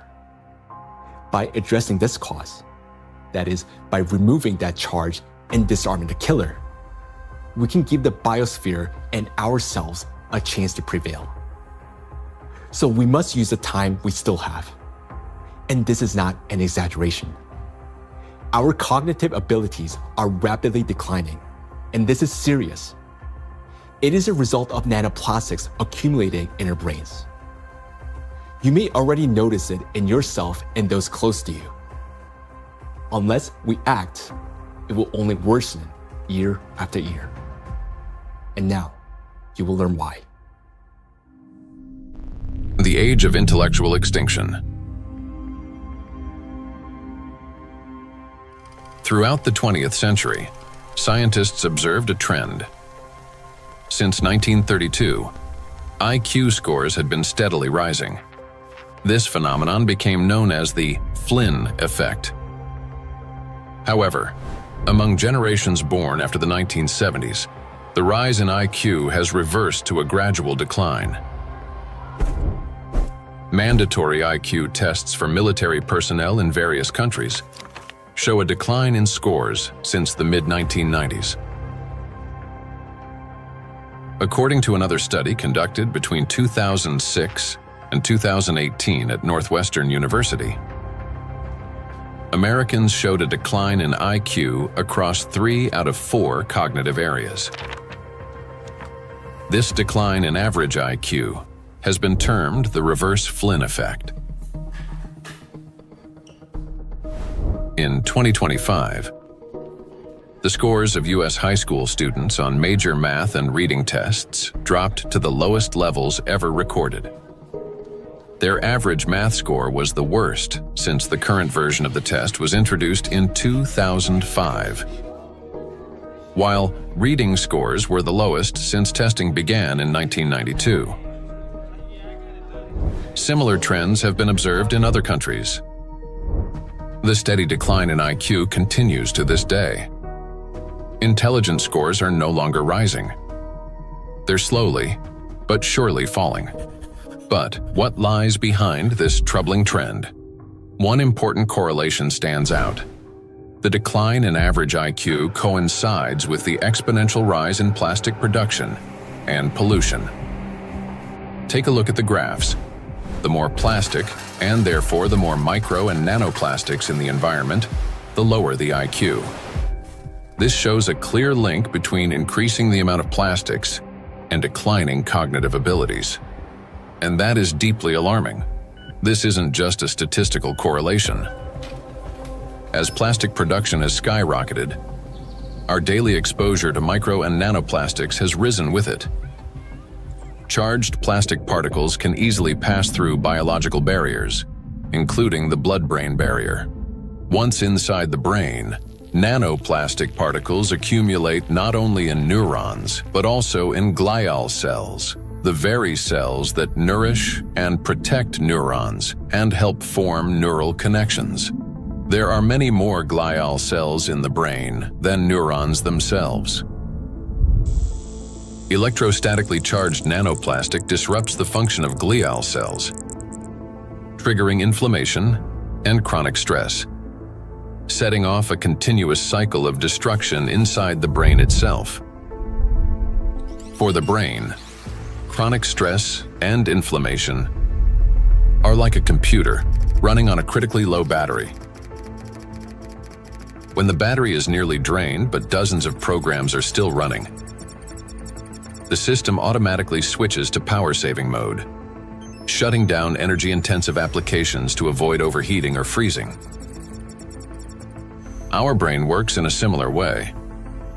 When stress and inflammation reach a critical point, the brain, like a computer, will eventually shut down its most energy-demanding regions to survive and conserve energy.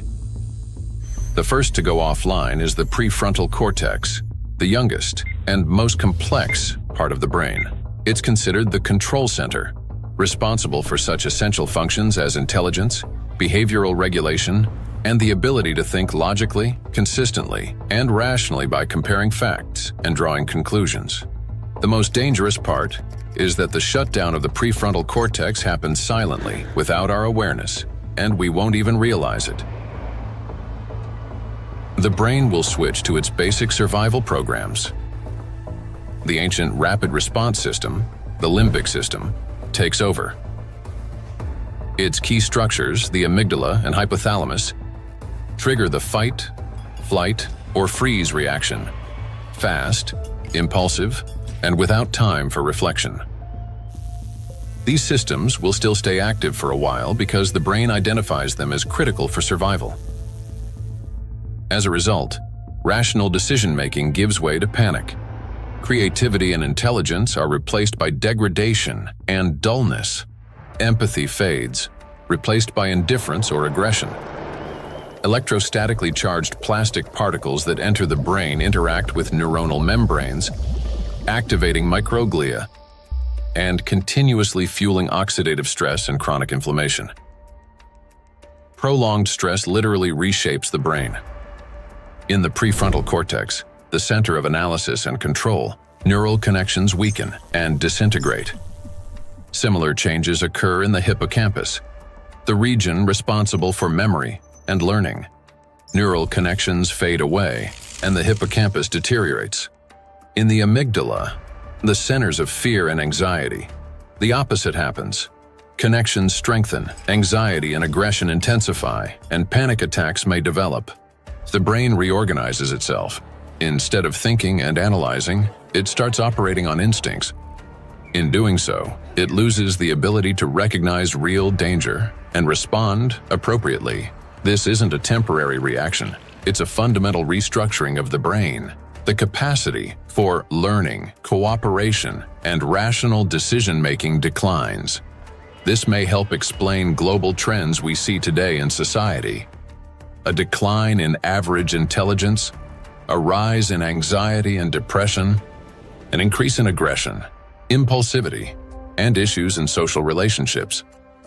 As the amount of plastic in the environment continues to grow, the reverse Flynn effect will only become more pronounced.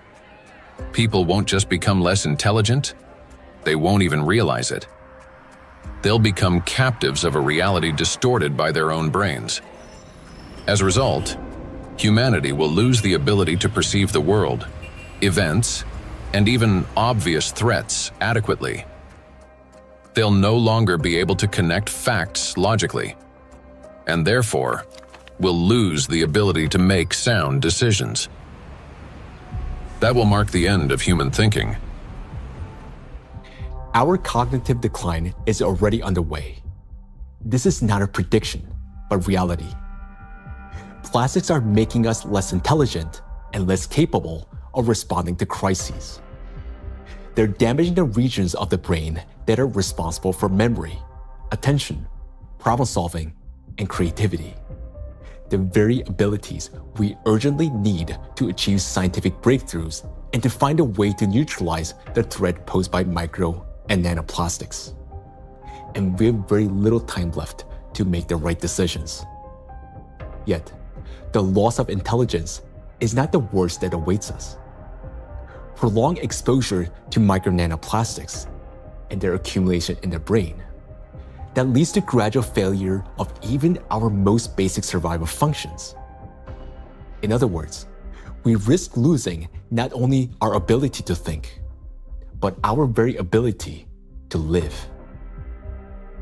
And if that sounds like an exaggeration, consider the bees. Because their body mass is much smaller, the concentration of plastics in their brains is much higher. They already live in the world that we are now rapidly entering.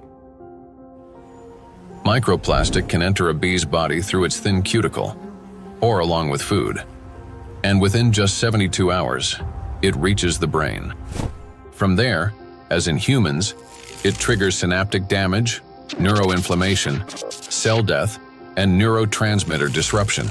The bee loses body mass, its metabolism slows, and its immunity weakens.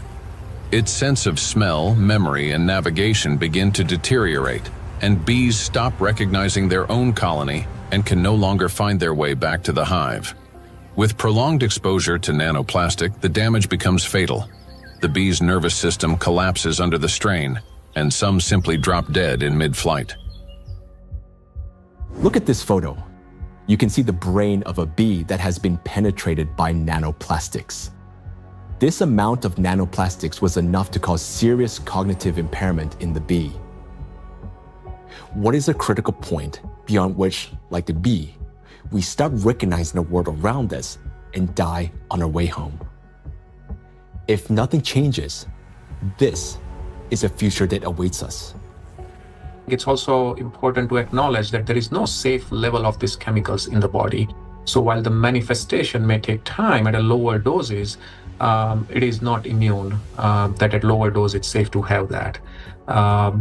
And why is it important? I think it's important for so many reasons, because as soon as we define the threshold, various special interest groups would argue to keep micro nanoplastic concentration below that level, whether it's in soil or in water or whatever that is. And what does that mean?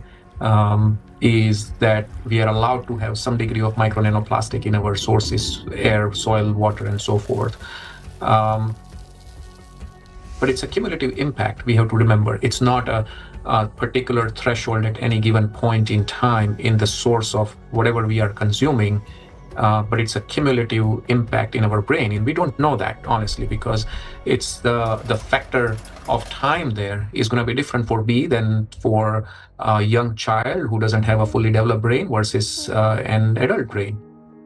Let us recall that a single nanoplastic particle in the human body is not equivalent to one dead cell. After destroying one, the same particle does not stop. It continues traveling through the body, killing one cell after another. So even the tiniest amounts of nanoplastics will damage the brain.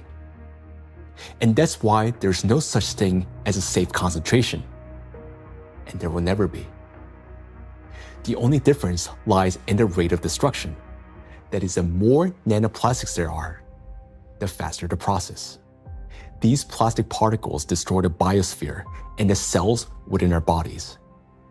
They damage organelles and biomolecules, including mitochondria and DNA, leading to reduced energy production, genetic mutation, the breakdown of neural connections, and the disruption of brain signals that regulate our organs and vital functions. All of this happens imperceptibly as we go about our daily lives.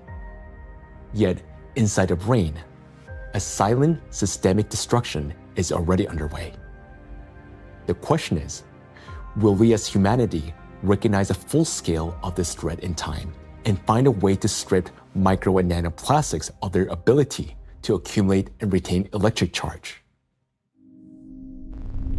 A threat that must not be ignored. The more I've learned about nanoplastics and how widespread they are and their harmful biologic effects, the more I am really, really concerned about just exactly what's going on, how much it's going to affect now us and future generations, and it's very sobering. And I think it's very important that people need to understand that it's maybe not the big, plastic part which is out there somewhere, but it's the breakdown of those particles, even smaller of these products, in all the time smaller particles, which is then the big danger for us, and that is, I think, something which needs to go into the head of people, because then and in their minds, so they understand that this is might be an avalanche which comes down the road, but it will come.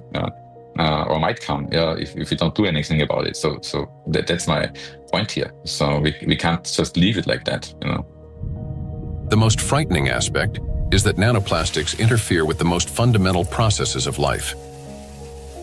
Their electrostatic charge breaks bonds, distorts bioelectric signals, and destroys the harmony that exists between cells and entire organisms. It also disrupts the impulse of life, the signal that links a bee to a flower, a tree to the forest, a neuron to the brain. It silences rhythms that have resonated in unison for centuries. This is a threat that cannot wait. It must be confronted now. It is a matter of survival. we can do as much, research, and scientific community does whatever it does, but until this alarm goes to the public, nothing will change, right? It's not a science problem anymore. Science has clearly shown what it wanted to show. Maybe there will be 10 more studies in the next few years, right? And then what, right? Until we change, and this change is based on the public opinion. I want to leave something which is, our legacy should be habitable by our future generations. And that's the pure purpose we all have in common. If we can connect to our own health, I think that is way more powerful and more appealing for all of us to collectively act on this together. I think that's a very important point. And I think at a societal level, we all have to incorporate the other dimension beyond, in our balance sheets, beyond the dollars and pounds and euros and rupees, right, is the health, the impact on the health. And I think that has to be a part of the balance sheet, because what are we making money for if we can't survive or have a good quality of life? Then everything else is worthless for us and for the future generations. I think maybe a reason why I do that, to just show by example that we need to do that. It's my big, hope that I can contribute to a solution, and also to people thinking about it, talking about it, and acting accordingly to make this world a better place, and not just always a worse place for the future, especially for the next generations, and for my son, and for families, and of course all over the world to take care. And I'm trying to contribute the awareness of people, to explain, to show them the risks, and to make them understand the problem, the real extent of problem, to put them into action. So I just want to say one last word, that we only have one planet, and this planet is not single use, so we should consider this. For too long, we have lived under the comforting illusion that there's still time, that humanity will always have chance to recognize, understand, and respond. But that time has passed already. Our greatest challenge now is to find a solution before we cross the point of no return, while we still have both our intellect and the little time that remains. But for this to happen, all of humanity must first grasp the true scale of what is unfolding. Only then will we be able to direct our full scientific potential and resources toward finding a solution. As we have seen already, no single individual, organization, or nation alone can solve such a complex problem. The scientific community of AllatRa has been searching for the solution for 2 decades. And although it hasn't been found yet, we know it exists. We understand that the answer lies at the intersection of physics, chemistry, and biology, which means that the solution is achievable, and finding it is essential for survival. Through years of research, we have come to clear understanding that the efforts of the entire global community must be united, and urgently. The challenge before us is enormous: to find a way to strip micro and nanoplastics of their ability to accumulate and retain electric charge across the entire biosphere, not just in a test tube or single organism. And to do so without harming humanity, the planet, or disrupting the Earth's magnetic field. Today, micro nanoplastics are present in every human being, including newborns taking their very first breath. In fact, unborn children developing in the womb are already exposed to these tiny particles, and even human eggs and semens are now contaminated and impacted by nanoplastics. For the first time in history, we face an enemy that threatens all life on the planet. And unless we change the course, this crisis will only deepen. Nanoplastics have indeed become the only true enemy of all humankind and each of us. I want to say that now is not the time for geopolitical rivalries or economic wars. It is not the time to build new empires. When one realizes that they're dying, it makes no sense to start building a new house, especially when no one will be left to live in it. And above all, we no longer have a time for military conflicts. there's no sense in killing one another when we're already being killed by a common invisible enemy, although some don't even realize it yet. We cannot remain indifferent to this threat because our future depends on whether we're capable of setting aside our divisions and uniting against this killer, nanoplastics, which threatens all life on our planet. The question is, are we capable of truly understanding all this? Or has nanoplastic already damaged our minds to the point where we don't even recognize the mortal danger hanging over humanity? If we can still see the reality for what it is, then we're obligated to act, to find a solution while we still can. We cannot shift this responsibility to the next generation, because if we fail to find a solution now, there will not be any true generation. And knowing this, giving up would mean betraying ourselves, our families, our children, and all of humanity, condemning all life on this planet to slow and inevitable death. Each of us, if still capable of understanding this threat, can contribute something meaningful to this effort. Only by acting together can we solve this monumental challenge and preserve the most precious thing that we have, life itself. Life is worth fighting for.